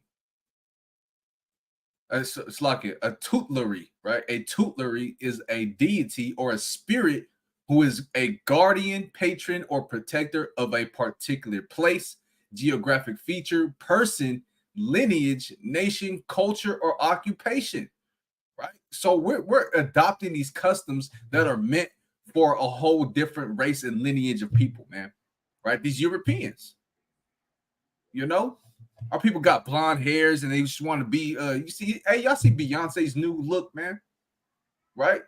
Bleaching her damn skin. Wanting to look more and more like a European, man. I just watched a video today, man. They said there's the most harmful chemicals, right, in blonde hair that causes cancer, kidney failure, right, and certain liver diseases, right? And people still want to put those things up in their hair, man. They also say, like, when you get your hair braided, right, they dip it in this hot water mixed with some type of chemical, right? And the braider, right, smells in those steams if they don't wear a mask, and most of them don't, right? And that also causes a lung cancer. They have a cancer that forms in the lung from that thing. So you putting all these different fake hairs and chemicals and all these different things up in your head, not realizing they had a man that lived. I'm gonna segue to another thing. They had a man that lived for 19 years fasting, right? And all he did was put honey in his hair, and his hair, the follicles in your hair, right, soaks in the nutrition and brings it into your body. So if you putting chemicals in your hair, right, it's soaking into your brain, right, and putting chemicals into your body, man. That's right. Right. That's right. So these different hairs is off, man. Yeah, I mean, Nathaniel was going into that no food eating Jake, man, who puts the honey in his head, and that's how he eats, you know, things like that. But yeah, man. Right. So let me read on. Right. So the Roman god Janus is where January comes from, the god of beginnings. But he was mistaken for Juno, right? Of the month of January, but Juno is the tutelary deity of the month of June. So all these months that they have, January, February, March, and guess what, man? We were taught that in elementary, man, how to sing it. January, February, March, April, May, June, July, and they made it into a damn song, man, so they can embed and put it in our program in our minds that these are actually the true months, and to take away from our true understanding. Like, no, the Most High already gave us names of months, man. You know, reading on. Janus presided over the beginning and ending of conflict, and hence war and peace. The gates of building in Rome named after him, not a temple as it is often called, but an open enclosure with gates at each end. We're open in time of war and closed to mark arrival of peace. As a god of transitions, he had functions pertaining to birth and to journeys and exchange, and in his association with Portunus, a similar harbor and gateway god, he was concerned with traveling, trading, and shipping, and so on. But we're not going to keep going too much deep onto that, man. The point is that the January, the month, is named after a Roman god called Janus. And he is the god of beginnings and endings, dualities, doorways, transition. So our people need to come out of that way of thinking and serving and worshiping these other gods with their actions, man, right? Taking heed to those ways. That whole new year, new me spirit is not of the Most High God, and it's not of the Bible. So if you claim you love the Most High and you love the Bible, you need to come out these traditions of men, because if you do not, you're gonna ultimately be destroyed. You understand? Yeah, let me read this real quick on this article. It says Janus was seen as symbolically looking back at the old and ahead to the new. And this idea became tied to the concept of transition from one year to the next. Romans would celebrate January 1st by giving offerings to Janus in the hope of gaining good fortune for the new year. And that's what you're doing with the fireworks. That's what you're doing with the barbecues. That's what you're doing with the drinking, right? With the drugging, right? You're giving gifts unto the god Janus, man. All right, go ahead, Nathaniel. Right, and that's for in hope for good fortune for the new year, man. And that's why everybody be like, oh, 2024, this is my year, man. Hey, 2023, this is my year, right? Hey, right before the new year here, man, everybody got an idea that they got good fortune coming to them during this new year after they done celebrating the new year, man. Man, it's been they new year, new me since damn 99, man. 97. Man, Every year's a new year, new me, but you're doing the same damn thing you did in the previous year, man. Make it make sense, man. Yeah, Make it make sense. You do 2 months or whatever you're doing, maybe even just 2 weeks, and then you go right back into the nonsense. And the only way we look, Israel, and y'all viewers watching, the only reason why we saying this is because we did it, man. We did it. You know? Oh, they just saying stuff. They don't know what. Yeah, we do, because we were you, man. But we repented and we're keeping these commandments, and now we have the understanding that we need to stop doing what these other nations do, because it's not of the Most High, and it's definitely not of the Bible. It's Roman fashion, it's Greek fashion. You know, hey, let me play this. Go ahead, King. Con, you got a video? Yeah, I just want to play this quick 3-minute video real fast. Con, I'll get my precept after that. Go on. Just to give y'all a quick, brief synopsis of understanding of what this is, right? Here we go. Let me play this. You hear it? Janus is a major deity in Roman mythology. He is often depicted as having 2 faces, each pointing in opposite directions. Janus stares into both the future and the past, symbolizing his mastery over beginnings and endings. He is the son of the god Phoebus Apollo. Some versions say that Janus was born in the Greek region of Thessaly, but left for Latium, which is in present-day Italy. He was welcomed there by the mythical king Camese, with whom he shared power. Janus founded several cities, and according to some Roman myths, he welcomed the god Saturn after Jupiter had banished him from Greece. Saturn was the equivalent of the Titan Kronos in Greek mythology, and as a way of expressing his gratitude for being welcomed, the old god initiated the Golden Age of Man. During this period, people lived in a world of enormous happiness and abundance. Kronos also blessed Janus, endowing him with the ability to know the past and the future. Janus was the blessing him with the ability to know the past and the future, man. They put in these damn fake mythological deities that these other nations worship, right?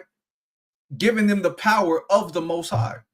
No, man, the Most High only knows the past and the beginning, and through his prophets, right? The Israelites, man, not these other nations. You see how they're trying to usurp themselves as being somebody when the Most High said that these other nations are counted as the small dust of the balance in Isaiah chapter 40, man. 15 on down. Right? Deity in charge of teaching men how to use boats and introduced the use of coins. After his existence among men ended, Janus was divinized. As a god, he became responsible for protecting doors and gates. Janus was depicted with 2 faces and a key in his hands. When opening a door, the god starts a new cycle, which can be a new harvest cycle or the passage from childhood to adulthood. He is also connected to the beginning and end of wars.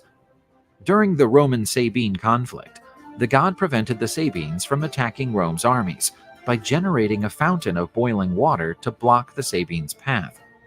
The Romans repaid his protection by building several temples in his honor. The main one was shut during times of peace and only opened in times of war. Janus had a prominent position in Roman religious ceremonies. He was summoned at the beginning of each ritual, establishing a connection between the mortal and the divine. The Romans trusted that Janus's blessings were essential to secure a positive outcome in any new endeavor, be it agricultural, personal, or military. As a god related to transitions and the beginning of new cycles, the Romans named the first month of the year in honor of the god Janus. The month of January is the time when people try to put their end-of-year resolutions into practice and start a new prosperous cycle with the blessing of the god Janus. And that's everything we just brought out, man. That's everything we just brought out. It said with the blessing. Video. It Yeah, said but with key the point. blessing of Janus. Yeah, the key point about when they said that, Cap, is that it's the Romans. Mhm. They worship that God so they can receive the blessings of their new endeavors. The Israelites, you blacks, Hispanics, and Native Americans, you 12 tribes today, our power is the Most High Yahweh of the Bible. He's the one that gives us the blessings and our endeavors. So stop doing what they do and start doing what we're supposed to do. Man, big facts. So I got something. I got something. If nobody else got nothing right now, I just want to speak on it real quick, right? We still follow the Roman calendar today. So what makes you think that it would be any different that the Roman god Janus is not? Oh, well, that's not now. January is just January. That's not after the Roman god. Hey, man, we follow their calendar. Right? All months are named after a Roman god. That's right. They call it the Gregorian calendar, man. Mm-hmm. What you got, Cap? 2 Corinthians chapter 5.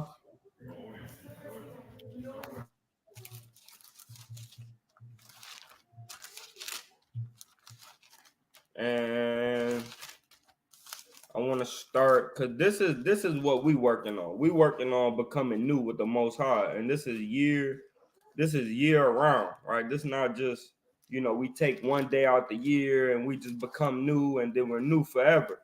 Nah, our just like our mercies is renewed every day, right? We're renewed every day, right? So I'm trying to see where to start.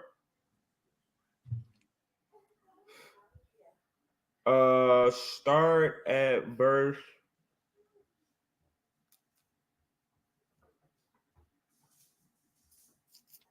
Yeah, start at 15.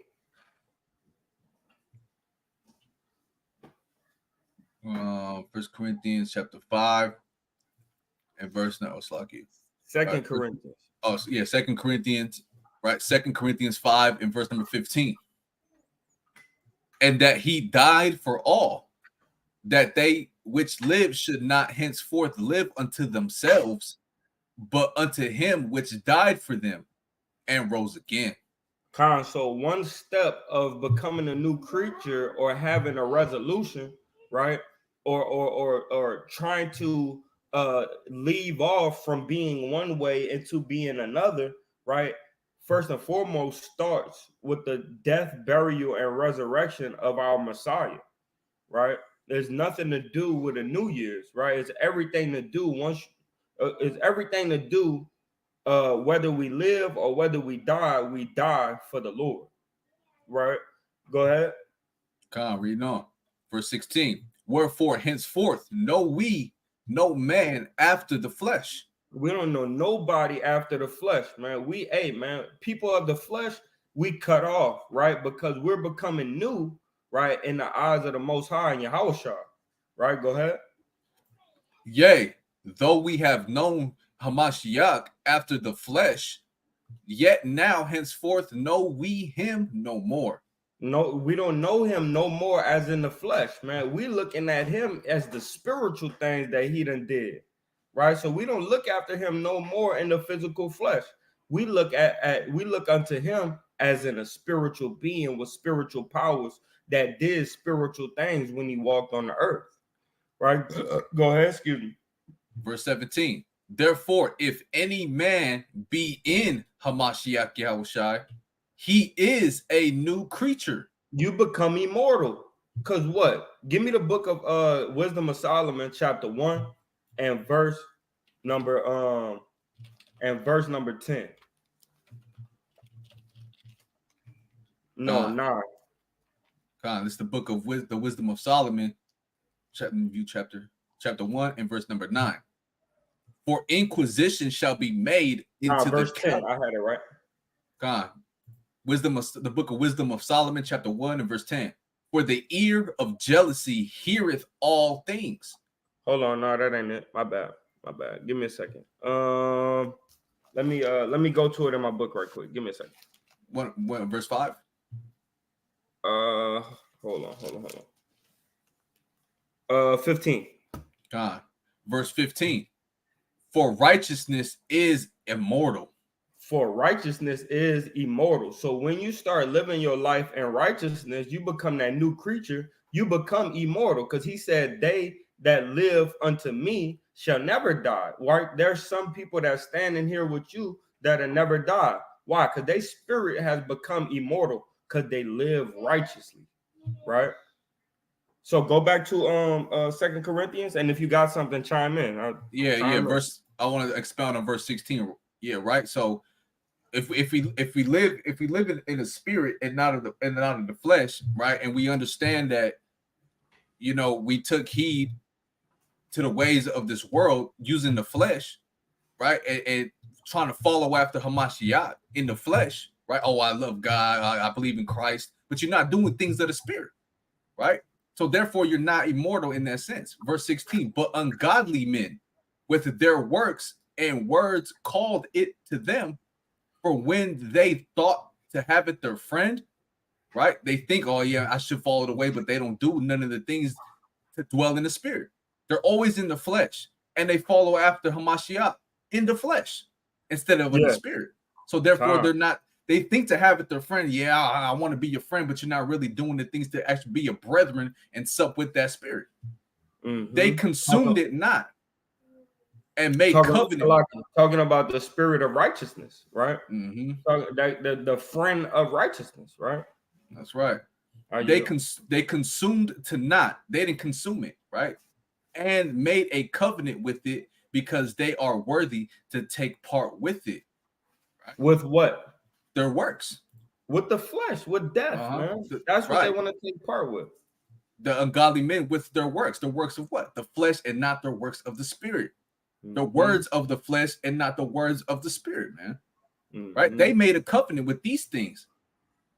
And since they made a covenant with these things, guess what? They're worthy to take part with it. I mean, the things that are going to die off, you're worthy to die off with that fleshly mindset, man. Yeah.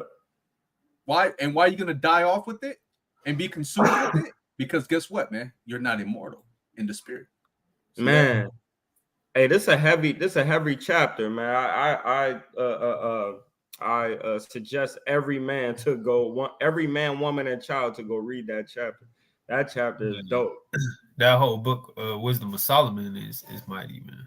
Man, it's fire. And up in this book, they put all the chapters in the right place, right? Can y'all see that? Yeah, that's nice and sweet, man. They put all the chapters in the right place. So Wisdom of Solomon, right, is right after Songs of Solomon, right? So it's all Solomon's books is in the correct order, man. It's cold-blooded. But go ahead. Verse 17 again. Therefore, if any man be in Hamashiach, he is a new creature. Old things are passed away. Behold, all things are become new. All the old things have passed away, right? But all things are become new. And what? In living in righteousness, immortality, right? With the most. You're mute. I was talking to my wife. Like we talking about this New Year resolution thing, man. No, man. When we die in Christ and we come back to life and we live in righteousness and immortality, right? We now get that spiritual body like Christ. This is what Paul is going in this chapter, man. Right? Explaining how to be that new creature, man. Right? All things have become new. That's because the old things have passed away. We have died. Our flesh has died with Mashiach. Now we live no longer therein. Mm-hmm. Right? So continue to read unless you got something. Yeah, and just like we brought out in Sirach 39 and 4, man, you need to resort early. Do it today. Right? You don't have to wait for a new year to become a new creature in Hamashiach Yahushua, man. That's right. Right? Verse 18. And all things are of Yahweh, who hath reconciled us to himself by Hamashiach Yahushua. Why? By the way of righteousness, right? By the way of casting off the deeds of the flesh, man. right? Because what did they say, man? They said Yahweh Shai took the keys of death away from Satan, man. Right. So now we don't die no more. When we come into the righteousness of God, we don't die no more unto Satan, man. We die unto Yahweh Shai. So we live with him, right? And have given to us the ministry of reconciliation. Reconciliation with the Spirit, man, right? Reconciliation with the Father, man, right? Because we have came so far in the flesh, man, right? Like Romans chapter 1 and verse number 21 says on down, man. We have made the deeds of the flesh to look like heaven, man, right? And we forgot that heaven comes by the Spirit, and the Spirit comes by the word, right? And both of those come by the obedience of the word, right? I just want to bring out something real fast on that. Watch this. Let's go back to Sirach 39, right? Make a powerful point real quick. That book, Cameron, was the book of wisdom of Solomon, right? Wisdom of Solomon, right? So Sirach 39 and verse number 5. Watch this. He will give his heart to resort early to Yahweh that made him, Yahweh Shai that made him, and will pray before the Most High, and will open his mouth in prayer and make supplication for his sins. Here's the key. When the great Yahweh will, he shall be filled with the spirit of understanding, right? So when we put Yahweh Shai and we dwell with Yahweh Shai in the spirit and not just simply in the flesh, and we do things of the spirit and not of the flesh, right? We get the spirit of understanding, right? And that spirit of understanding stems and trickles down to this. Understanding what? That the Most High through his son, Hamashiach Yahweh Shai, right, gave us that reconciliation, right? And now since we have the spirit of understanding, now we're what? We have the spirit of understanding and be able to what? Give the ministry of reconciliation, which is what we're doing right now. Giving the people the understanding, and we're ministering to our people, which means serving them the understanding of reconciliation, right? To come back to the Most High, put off the ways of the old man, put on the new creature. See what I'm saying? And I yield on that. That was beautiful right there. Let me read 19 real fast. To wit, that Yahweh was in Hamashiach, reconciling the world unto himself, and that world is Israel, right? Not imputing their trespasses unto them, and have committed unto us the word of reconciliation. See that? Let me pull out a quick precept that I wanted to bring up real fast. And a lot of our people, they're ignorant to this fact. They're just simply on that simple mind, think, oh yeah, it's just a new year, it's it is what it is. No, it ain't just it is what it is, right? There's an origin and root behind all of these things, and our people are ignorant to the fact of that, right? There's nobody out there right now. You got people got 50 bottles and hella blunts, get ready to party it up tomorrow night. They're not doing it all. Yeah, let's go, man. Let's celebrate Janus. Woo, let's do this. Yeah, Janus. No, they're not doing it like that. They're just thinking in a simple mind, in a simple term. Oh, it's the new year. It's the new me, New Year revolution, because the government says it, man. America says it. So it is what it is. So they're ignorant to that fact, right? So when you get to Hosea 4:6, right?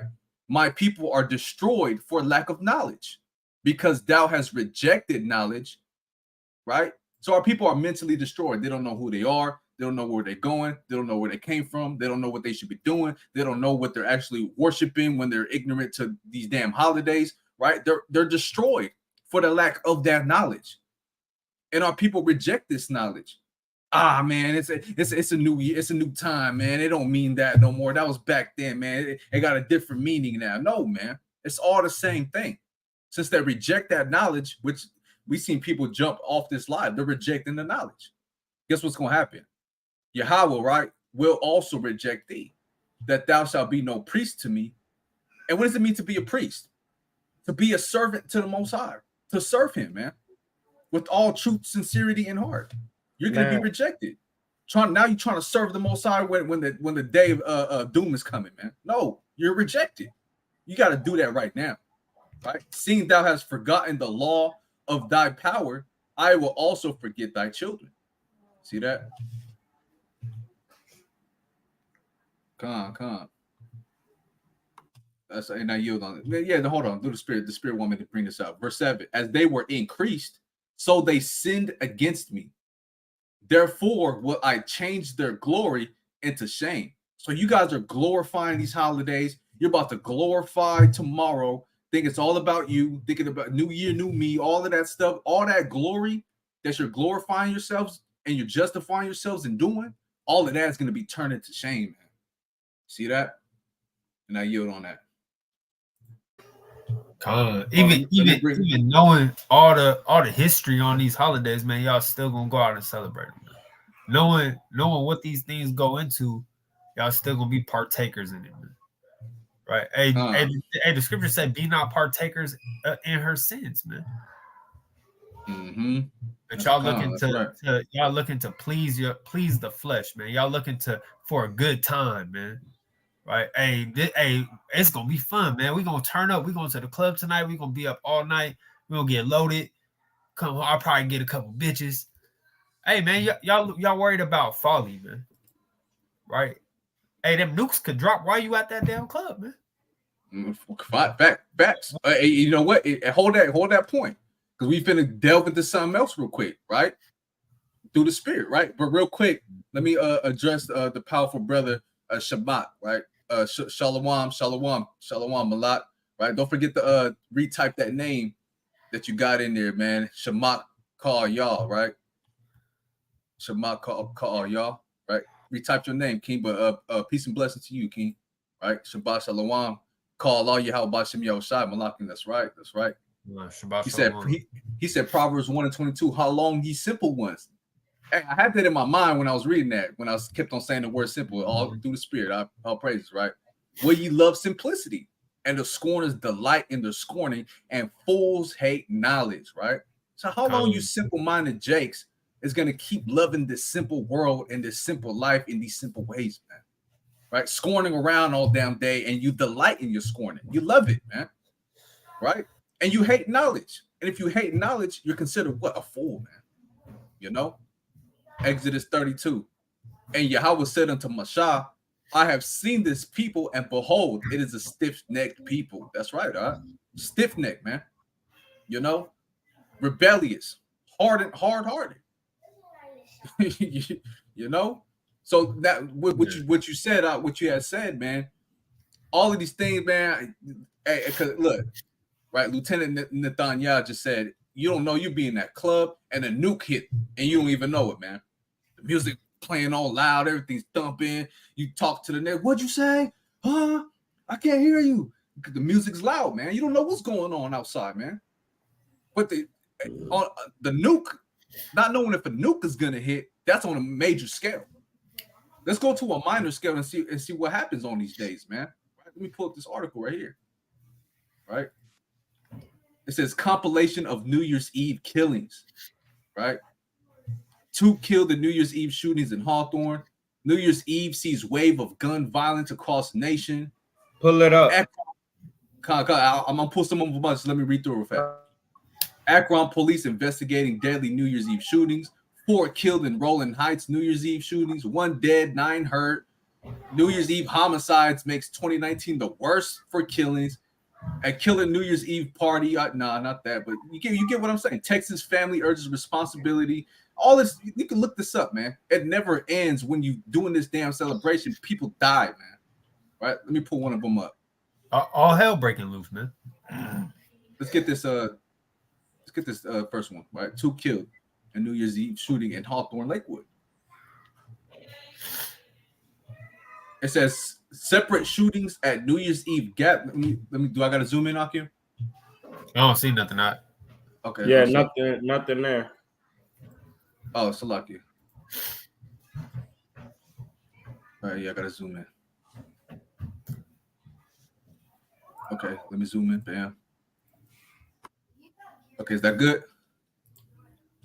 Yeah, kind of. It says separate shootings at New Year's Eve gatherings in Lakewood and Hawthorne left 2 men dead and 8 others wounded. The shooting in Lakewood resulted from gang belligerence. According to a witness at a gathering who spoke to NBC4, she asked to remain anonymous, citing fear of retaliation. The motivation for the separate attack in Hawthorne remains unclear. Right? Let's read this. Watch this. The witness offered more detail. According to her account, family members and friends had gathered to welcome the new year. Several were outside when 3 men approached the fenced yard and challenged a friend of hers with their gang affiliation. They started exchanging words, she said.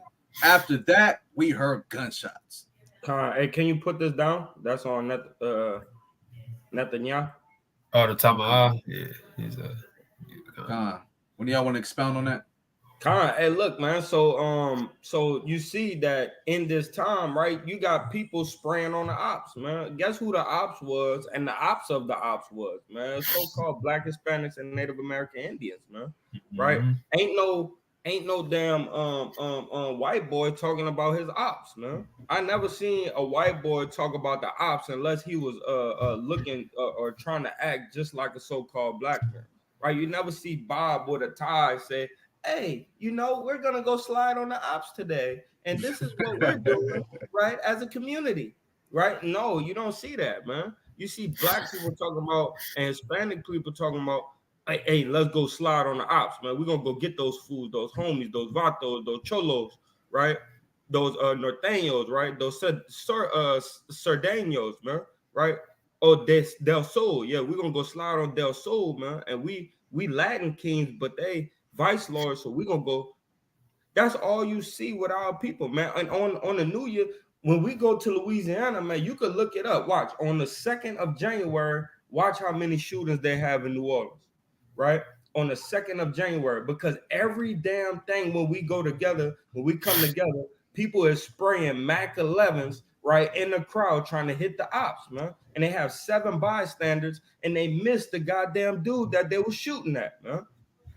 Right? Because of what? Because you want to be drunk, loaded in the middle of a crowd, man, getting your shoes stepped on, knowing you got PTSD and you can't deal with that type of environment, man. And you go out there and you spray up the whole set, man. Right? So these days are wicked, man. And that's all you're going to see, man. There's more and more shootings, more and more killings, man. Right? And I got a precept on that, but I'm going to let y'all go. Con, go ahead. Before I move over to another article, go ahead, King. So give me the book of James, chapter 1 and verse number 15, man. Right? Because all these things, man, it brings forth, right, death. Right? So like the brother going into, check this out. God, this is the book of James, chapter 1 and verse 15. Then when lust hath conceived. What is that lust? Right, that lust is like the bro was going into, man. You got 50 bottles of elk, you got a pound of that good kush that came straight from California, and you in Minnesota, Mike. You in Georgia, right? Atlanta, all right. You got that new pack, right? You got these new Mollies, right? That just came out, man. They sprinkled a little something extra on there. I don't know what it is, but it had me going live for 2 days, man. I was at work, still going up, right? So I'm bringing. And a plethora of harlots getting ready to come through the spot. Oh, yeah, and we gotta have ho-ho-hos, man. It's the Merry Christmas year, man. You feel what I'm saying? They gotta come through. You understand me? So you have all these different lusters going on, right? And it conceive and it bring forth something, man. Read on. Con. Then when lust hath conceived, it bringeth forth sin. So lust inside your mind, inside your body, it has sex and bringeth forth a baby, man, right? Which is sin, man. So your lust and your desires, man, it brings forth fruit, man. It conceives in your body, meaning it meshes together and brings forth, it makes something, right? And then you're able to see it on the outside. That's why he said, hey, I will praise thee with the fruit of my lips, because the fruit of your lips, it births something. Right? So when lust is conceived, right, it brings forth sin. Read on. And sin, when it is finished, bringeth forth death. And now you're doing all these abominations, man. You lusting, you got the gyrating, y'all getting down, right? You got the whole little thing. You end up sleeping with somebody. It's fornication. Boom. After sleeping with somebody, her husband come home. Boom. You killed. Bing. Now your cousin got to go back and kill him because you was messing with his baby mama, because all these sins, all this lust brought forth, right, death, right? Like the brother was going into. I yield. Let me I want to dive deep on this real fast, right? So let me get that word for lust, right? It says when lust, right? Lust. Let's get that word. Lust means what? Desire, craving, longing, desire for what is forbidden. So desiring for what is forbidden.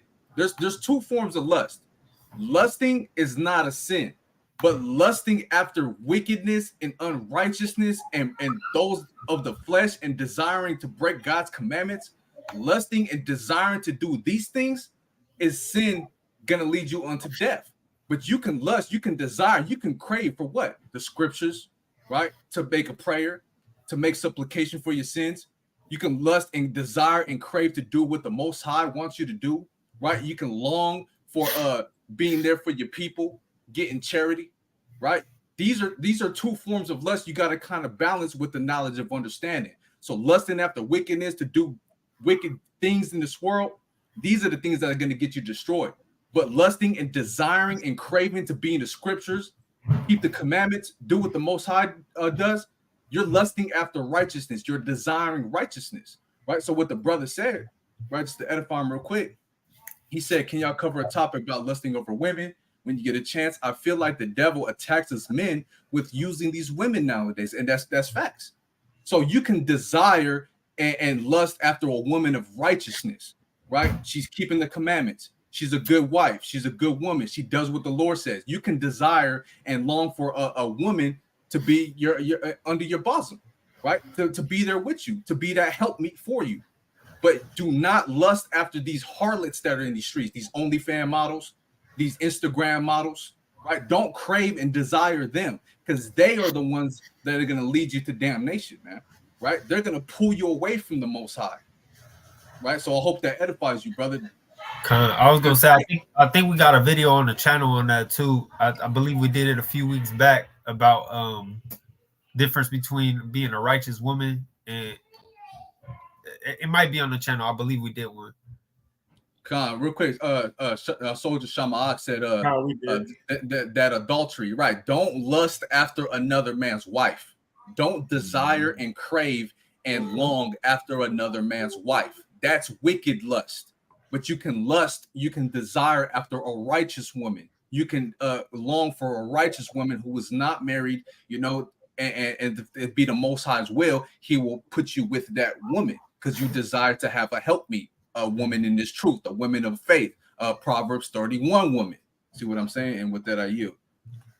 Or she got the spirit of willingness to get there, right? Willingness to learn, right? And to submit, right? If she has that willingness, then she can be taught to be a Proverbs 31 woman, right? Mm-hmm. But you got to try the spirit, man. You can't just jump in there. Oh, she look good, so you know I'm gonna try to build her to what I need her to be. It ain't gonna work out, man. That's right. That's right. So that's how you balance it out. You gotta have to understand it, brother. So I hope that was edifying for you, brother. Right? Defeat that, man. You know, devil. Yeah, he trying to use these women to get us to go off, man. He trying to use these traditions, man. These damn holidays to get us to go off, man. Desiring the ways of this world, longing and craving for, to be wicked with the wicked, man. Right? Let me get a quick precept real fast, and then I'll you. Spell something wrong. Slap you. Just do the spirit real quick. All right, Psalms 84 and verse 10, right? Psalms 84 and 10 says, "For a day in thy courts is better than 1,000. I'd had rather be a doorkeeper in the house of my power," right, of the Most High, "than to dwell in the tents of wickedness." Right? So I'd rather desire, right, and crave to be in the house of the Most High and to dwell with him than to dwell and be in the lust of this world in the tents of wicked people, man. See that? Now yield on that. I know the brother about to get out of here in a second, so we're gonna start kind of going through these. But let me get one more on that lust demon, right? When and different desires and different lusts, like we're going into dealing with women, right? They have seducing spirits. So you have a woman that'll seduce you in righteousness, and then you have a woman that'll seduce you in wickedness. What do I mean? Right? You have a woman that comes into your life to destroy you and bring you down to your last piece of bread and take that too. And then you have a seducing woman, right? That's just like wisdom, right? That's there to build you up, catch you when you fall, give you all your affirmations, stroke your ego, build you up as a man. When your house, your brain is broken down, right? She comes in and make repairs, right? But you also have that wicked woman that when you broken down, right? She try to ask you why you don't love her, why you ain't treat her like this, why 2 years ago you did this, and but I forgave you, but I don't forgive you, right? And all these different things that come about, man. So you really have to watch these seducing spirits and these seducing women and make sure they're seducing you in righteousness, right? And not in wickedness. Give me First Timothy chapter 4 and verse number 1.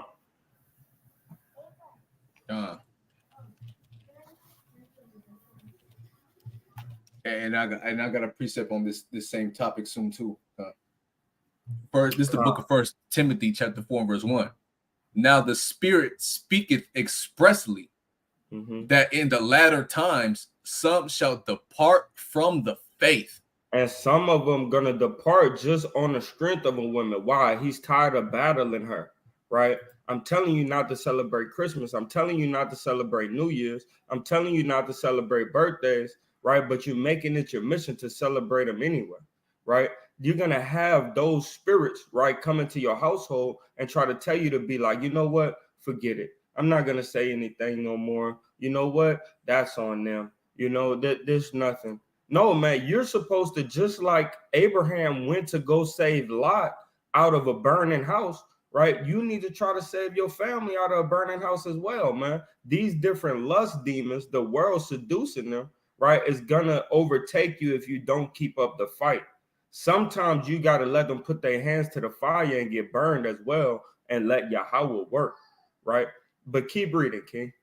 Come. Some shall depart from the faith, giving heed to seducing spirits. So the woman is a seductress, right? That's what they call them, seductress, man, right? Because they're able to seduce in many different ways, right? But are you going to allow the seduction of this world to get you, or the seduction of the wisdom of righteousness, right, to get you, right? What you're going to get captivated by, that's what you're going to become, right? What you let hypnose you or hypnotize you is the same thing you're going to get overcome by. If I listen to F the B and leave it for another and shoot the nigga and kill him in his head, right? And all these different wicked raps, I'm gonna become that because that's what I'm hypnotizing myself to believe in, right? If you listen to, oh yeah, girl, this fucking springtime summer ish, damn sexy red. Yeah, that damn sexy red spirit, man. That other girl talk about run a train, man. Right? If you listen to these girls, man, next thing you know, you're gonna be bending it over backwards for the man in the back of the club, man.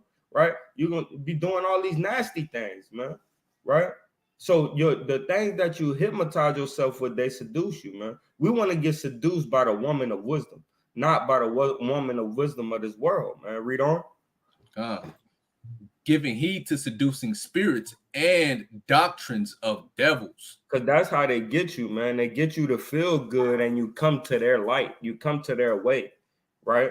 Not keeping the Sabbath every Friday night to Saturday night. You end up getting into another doctrine, right? And now you keeping it, you know, and you skipping 2 days, man, right? And every month, man, right? So you get into these different seducing spirits, right? And it'll overthrow you at the end of the day because it sounds good, man, right? When I heard the lunar moon breakdown, man, that sound real good. That dude nice the way he bringing it out, right? But I'm gonna stay right here because this seem right, right? I know the doctrines, I know the precept. I'm gonna stay here, but it's a seducing spirit that made me think like, oh, hold on, you know what I mean? It sounds good, man, the gates only open on, one day of the week, and it's kind of sweet, man. So you gotta watch these women as well as watch these ways of the world, man. Con. And that's right, man. So basically you gotta be strong in this faith, right? So you don't depart from it. You gotta be you have to have your mental fortitude strong and built up with knowledge, wisdom, and understanding by keeping the commandments of the Most High, so you don't get swayed this way and that way, and you just get juggled around like a ship in a storm. You just all over the place, man. You gotta stay 10 toes down and doing what the Most High wants you to do. And when you do these things, watch this, right? Proverbs 16. Right, Proverbs chapter 16 and verse 3. It says, commit thy works unto Yahweh. Right, so if you commit your works to the Most High and you stand steadfast in that, and thy thoughts shall be established. Right, commit thy works unto Yahweh, and thy thoughts shall be established. Right, so when you commit your works to the Most High, guess what? It's righteous works. You're not committing wicked works and wicked deeds to the Most High. You're doing that to the ways of this world and Satan. So the works you're committing is ultimately of righteous deeds, man. Right? So if you do these things, your thoughts, which ultimately is going to be righteous thoughts, right? Good thoughts, because it stems off of the works you're doing to the Most High. That's what's going to be established, right? Okay, I'm going to do what the Most High says to do, you know what I'm saying? And Most High willing, he'll bless me in my righteous thinking and the things I want in righteousness and good things, you know? And what are one of those things? Let's get that right here, right? Ecclesiasticus 26 and 23. A wicked woman is given as a portion to a wicked man, but a godly woman is given to him that feareth Yahweh, right? So if you're doing the things of this world and New Year's Eve and you about to party in New Year's Eve, guess what? A wicked woman's going to come and seduce you away, man. Get you jammed up, right? If you're not doing the things of New Year's Eve that's coming tomorrow night, and you're staying away from that, and you're doing what these brothers in this chat are doing, and those that are taking heed to the ways of the Most High is going to bless you with a godly woman. You're going to be seduced by a godly woman, man, you know, to be there for you. Not a wicked woman get seduced by a wicked woman to take you away from the Most High. See that? I yield on that. And wisdom, right, is a woman. So you could get wicked wisdom or you could get godly wisdom, right? And whatever, you're going to be overtaken thereby, right? Like the brother bringing out. That's right. Let me bring out one more video, an article, and we get our closing precepts. Right, real fast. All right, so I want to bring this out, right? Of course, we brought this out on so-called Christmas Eve, right? That damn wicked day, right? If y'all ain't looked into it already, this is the open scroll. You just type in on your Google search, open scroll satanic list, right? And this website pops up of all the satanic holidays, right? List of satanic holidays. And we went into what? December, right? Winter solstice, feast day, whatever. They do orgies on that day, or any age, even animals, man, right? We went into that. December 24th, demon reveal. So go watch the last video. Christmas is the worship of pagan gods, man. That's what it is. But today we're bringing out what? January 1st, man. New Year's Day is what? A Druid feast day. Age from 15 to 33. See that? And what's a Druid feast day? Right? Let's go. Let's get that real fast. Bear with me, y'all. Druid definition, right? Let me pull it up. Druid, a priest, magician, or soothsayer in ancient Celtic religions, right? Heathen customs, man. Paganism. Not of the Most High, not of the Bible, and not of the Israelites, man. This ain't our customs. These are the customs of the other religions, man. I mean, other nations, man. You know? That's what a Druid is. So if you go back, right? January 1st is a Druid feast day. What happened on a Druid feast day in 1949? Tell me what they did in 1949 on a Druid feast day. I'm going to show you right now. All right? Queen Elizabeth Druid ritual. Right? Druid ritual. Druids raised the ancient and sacred sword above their heads for the ceremony at the National Eisteddfod of Wales of Driffen Park. High-angle shots of the ceremony in progress. Princess Elizabeth, later Queen Elizabeth II, dressed in ancient robes, is led to the Ark Druid to become a bard. Everyone applauds her. Right? So this is what they did, man. This is what they do. Right? Let me play this, man. This is Princess Queen Elizabeth at the time. She went and did a Druid feast day, a Druid ritual, man. This is not our customs, man. And this is what they do on January 1st. And we need to abstain from these things, man. These are the practices of these heathen nations. And if you Israelites, you Blacks, Hispanics, and Native Americans are going to continue to do things in such a manner, you are going to be destroyed. I cannot say it enough, man. Right? The past and the present meet.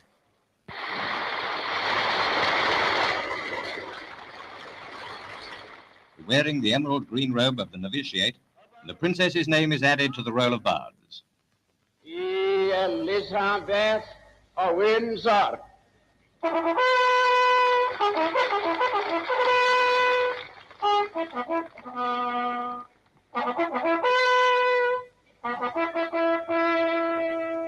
An archdruid salutes the princess, and Wales remembers yet another Eisteddfod. And that's pretty much it, man. You know, Druid Feast Day. All right. Y'all got any more precepts real quick? Close that out. Closing precepts or what? Yeah, we can get the closing precepts. I'm going to go first real quick. I got one. All right, can I go ahead? Jeremiah 8:6, right? Jeremiah 8:6 says, I hearkened and heard, right? Guess what, man? Our people are listening to this, man. They've heard this information before.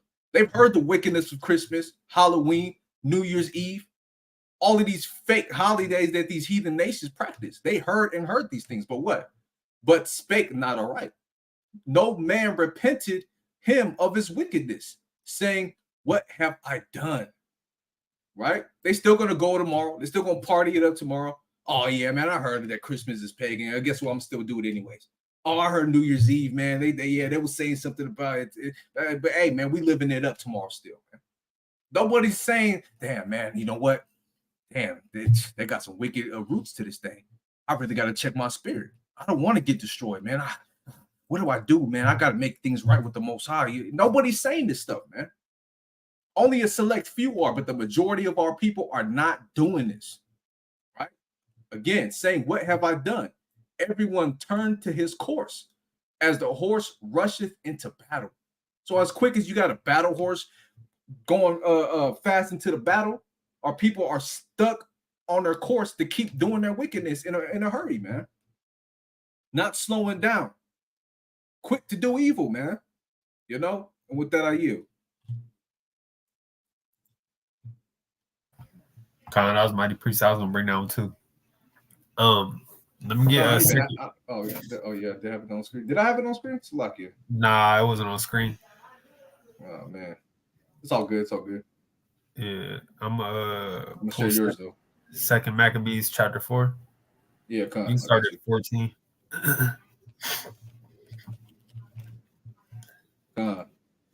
Second Maccabees chapter 4 and verse number 14. Yeah, you can start at 14. That the priests had no courage to serve anymore at the altar, but despising the temple and neglecting the sacrifices, hastened to be partakers of the unlawful allowance in the place of exercise.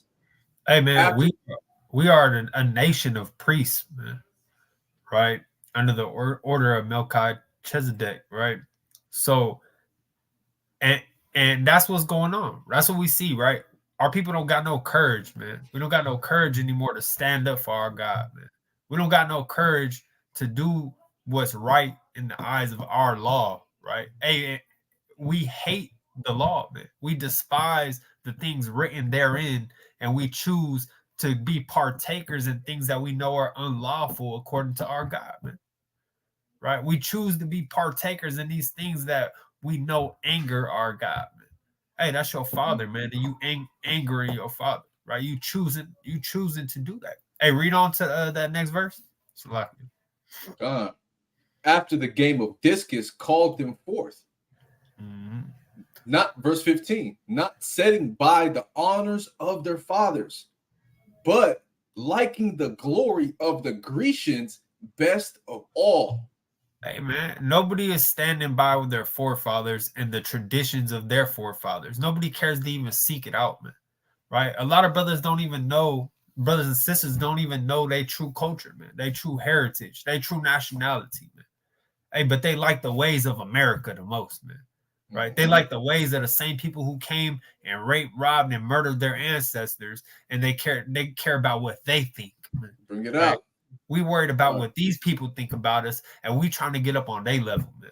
Hey, I want to have businesses just like that, man. Hey, I want to be dressed in nice suits just like that, man. Right? Hey, I want to celebrate all the things these people celebrate because they make it look good. Hey man, you liking the ways of the Grecians most of all, man. Right? Who are the Greeks, man? The Romans. And today is modern day Rome, man.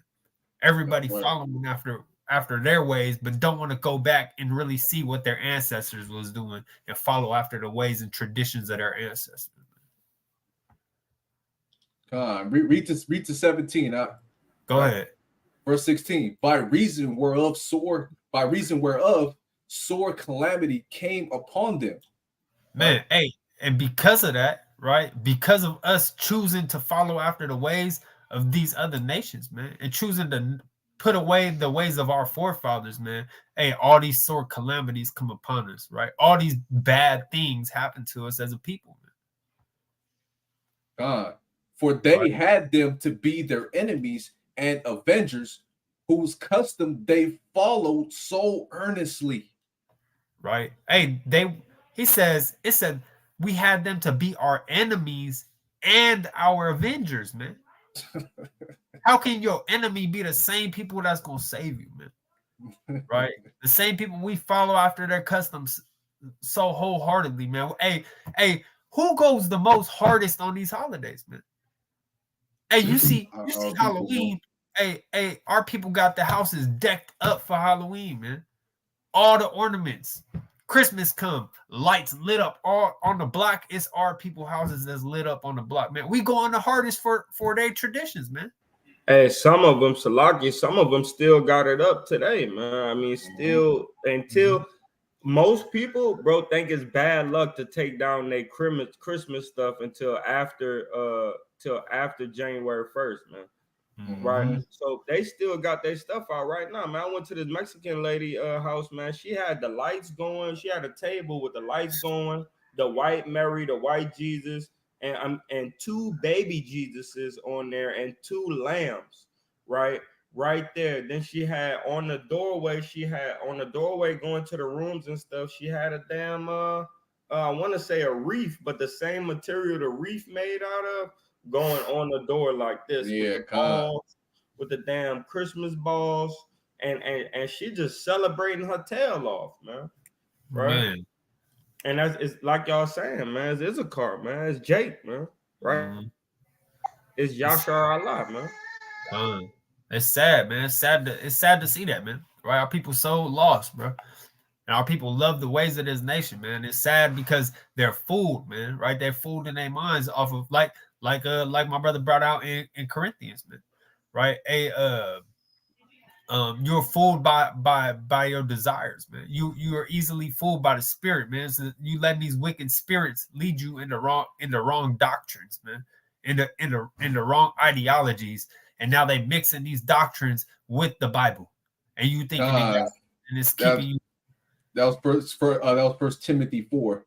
Seducing spirits and doctrines. First Timothy, right? And now you mixing all these things up, man. Right? Hey, man, it's sad to see our people like that, man. Read on. And avengers whose custom they follow so earnestly, and unto whom they desire to be like in all things. Verse 17.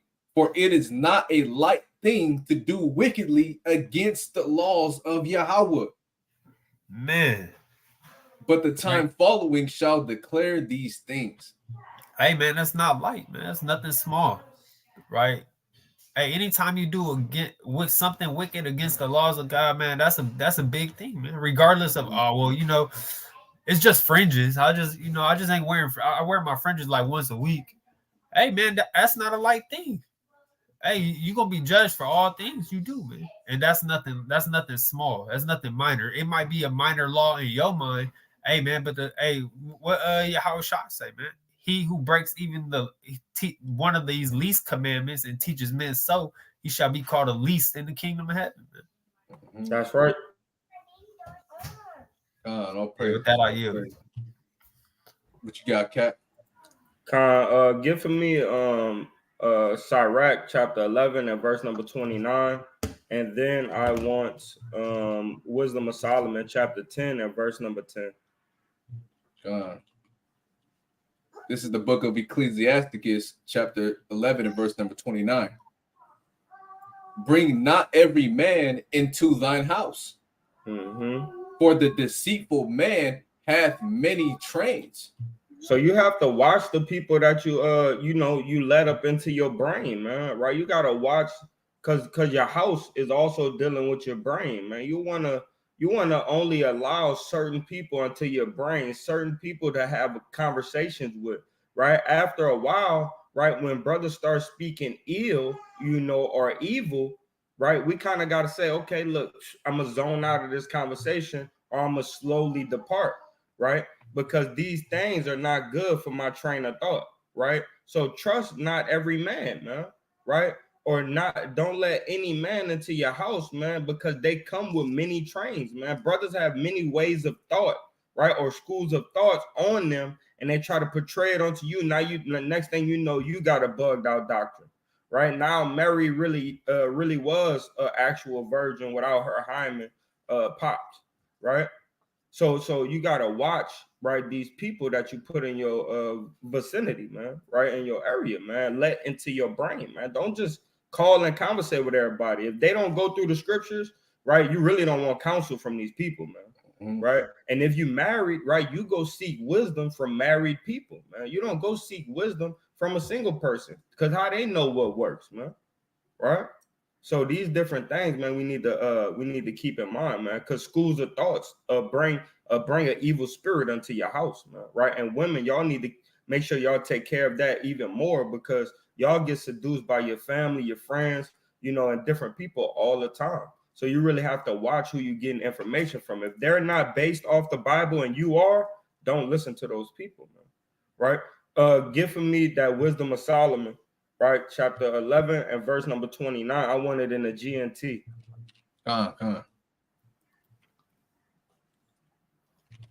Wisdom of Solomon 10 and 10. Yep.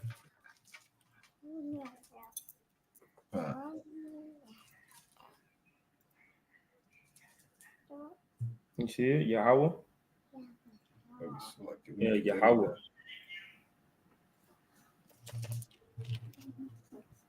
You like that one?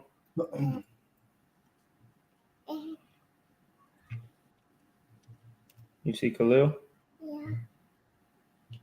Salawam, youngling. See you, young princess, daughter of Zion, right there.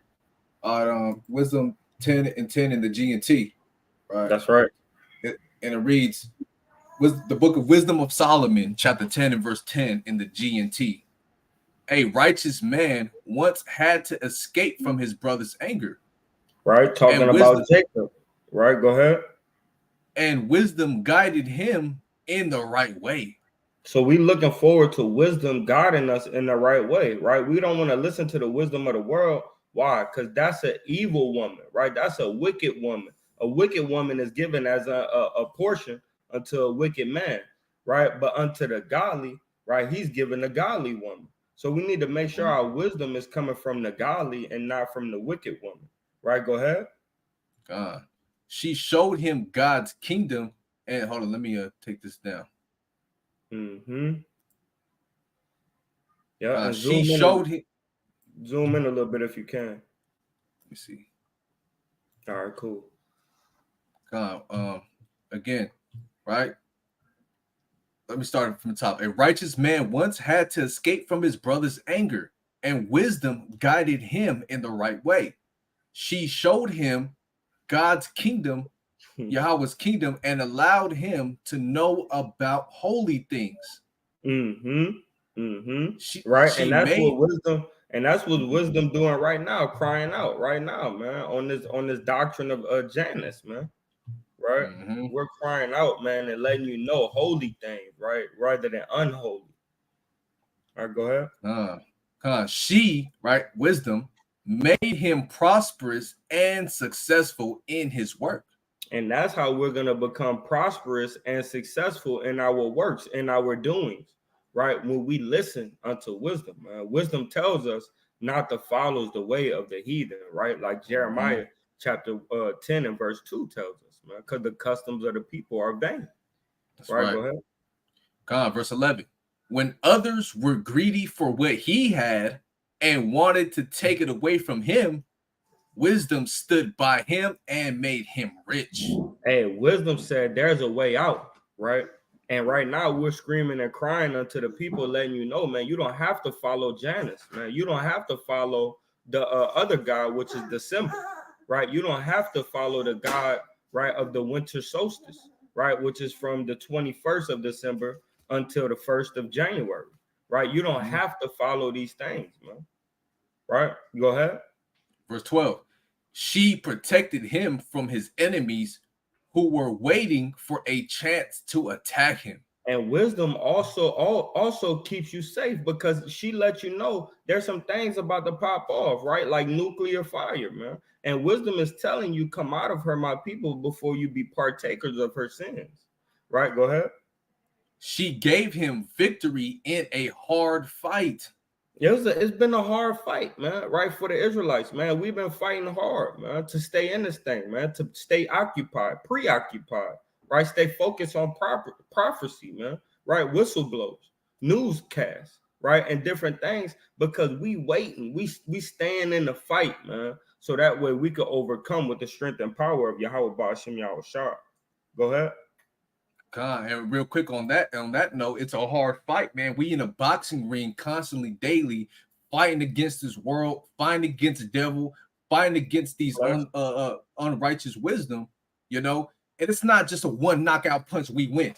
No, man, we gonna take some blows too, get a little bit against the ropes, you know what I'm saying? But the thing is, if we stay in that wisdom, we're not gonna get knocked out. We gonna win that championship belt at the end of the day.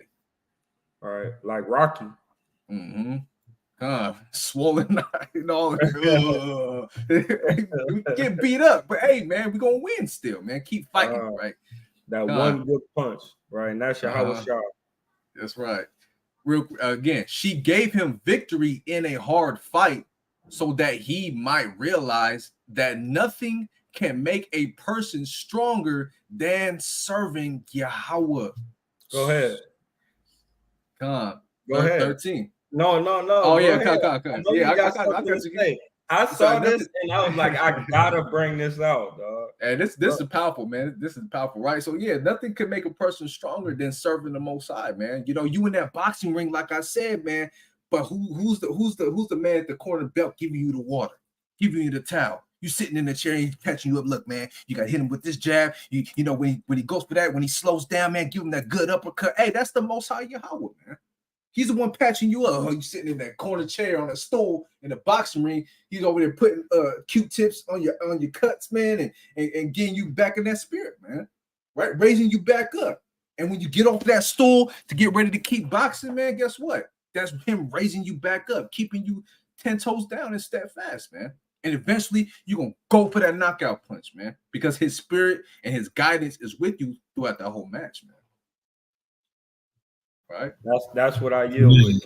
That's what I yield with. Hey, real quick, just to touch on that too, man. That's just like David and Goliath, man. Hey, imagine Goliath coming out swole, man, armored up, big old swords. You know what I'm saying? And you got David over here. He's I'm gonna get him with this sling, man. Hey, the Lord gonna direct this stone, and it's a wrap, man. Hey, I put all my trust in the Lord, man. He got all my strength is in serving the Most High, man. It's like a big ass, like David came out with a damn bazooka, right? And I mean, it's like Goliath came out with a damn bazooka, right? And David had like a little 22, but David knew if I could hit the head of that bomb in that bazooka, I could kill this dude, right? And with that faith, man, he shot his little 22 and blew that brother up, man. Blew that man up. I got one of these brothers want me to bring out a precept real quick. He texted me through the phone, right? One of my coworker, man, the brother Yakanan, right? John. Let me pull up this precept for this brother real quick. So he's watching through the spirit. Right. He wanted let me get that in the blue letter, right? And that goes right in hand when we talk about, right? The philosophies, man. Colossians chapter 2 and verse number 8, right? And it says, beware, lest any man spoil you through philosophy, right? And vain deceit, after the tradition of men, after the rudiments of the world, and not after Hamashiach Yahweh Shai, man. Right? Let's get that word for rudiments just for the edification of the people still in the chat. Right? What's rudiments mean? The rudiments of the world, right? Rudiments means, right, any first thing, right, from which the others belonging to some series or composite whole take their rise, an element, first principle, right? The chiefly things of this world, the things that are set as high regard, the things that are set as chiefly things, man. That's what it means, the first principle. Let's get that in the Strong's real fast. Something orderly in arrangement. So they arrange these principles and these holidays and all of these things that they get us to follow as the chief principles of everything, man. The main ones: Halloween, right? Christmas, Thanksgiving, and New Year's, man. Right? This nation regards these holidays as the highest out of everything, man. The first principles, the rudiments, man. Right? So again, right? Beware, lest any man spoil you. You don't want to be spoiled through what? The philosophies, the teachings, the doctrines, right? And vain deceit, meaning what? Meaningless deception, after the tradition of men, and after the rudiments of the world, and not after Hamashiach Yahushua, right? So we don't want to follow these things, man. We want to follow the teachings of Yahweh Ba'ashem Yahushua, right? That's Yahweh in the name of the Son, man. Yahweh Wa Yahushua. You know, powerful precept, King. All praises. So that's it. And real quick, that's right. A win is a win. And Shama'at said real fast, right? Be not deceived. 1 Corinthians 15 and 33. Be not deceived. Evil communications corrupt good manners. That's right. Right? Ecclesiasticus 9 and 15. Let thy talk be with the wise, and all thy communication in the law of the Most High. Powerful right. two-piece precept, man. Right? All praises. Right. And with that, we're going to close out, man. Right? So, yeah, man, stop celebrating these wicked holidays, man. Stop following the traditions of men. We're at the tail's end of this thing, man. America's getting ready to fall. The dollar's crashing. World War III is coming. Death and destruction is coming to our people who don't repent and take heed to the ways of wisdom and the law, statutes, and commandments, man. Right? And we need to do it as a brotherhood, man. If you need help, reach out to the brothers, man. If you need somebody to guide you, hey, hit me up in the DMs or something. Send me an email. Do something about it, man. Because we're here for our people, and we want our people to wake up and repent. Repent means to come to a remorseful mind and really remorse about your wrongdoing and your sins, man. Right? That's right. Go ahead, King. That's right. I'm just ready to close out whenever you are. Come. Yeah, with that, we're going to say, call Allah, Yahweh, Ba'ashem Yahweh Shai, right? That's all praises to Yahweh in the name of his son, Hamashiach Yahweh Shai, who the world ignorantly calls Jesus Christ, real name Yahweh Shai in the Hebrew. This edification is for the 12 tribes of Israel, who are you so-called blacks, Hispanics, and Native Americans today. All you brothers, beautiful brothers and sisters in the chat still that held on this long, man. Give the brothers a like, man. Comment, share, subscribe. Get this knowledge out here, man, because our people really need the edification, man. And with that, we say, Kwam Yashala. Kwam Yashala. Hey, Kwam Yashala. Right. Hey, real quick. He put a comment. He said, "How do I find my name in the Hebrew?" Right. I know you said you're gonna be out in Dallas next week, so the more you start coming around, brothers, man, we give you a name based off your characteristics. That's right. Yeah. Cameron, either DM me or DM Nathania in the IG, man. We'll even give you the phone number, man. Call brother up, man. You know, that's how much we truly love our people through charity, man, and That's people right. through the spirit. Right. So hit a brother up. Don't be hesitant. You know, if your brothers need help, just hit us up, man. Right. And with that, we're gonna say shalom. Shalom. Shalom.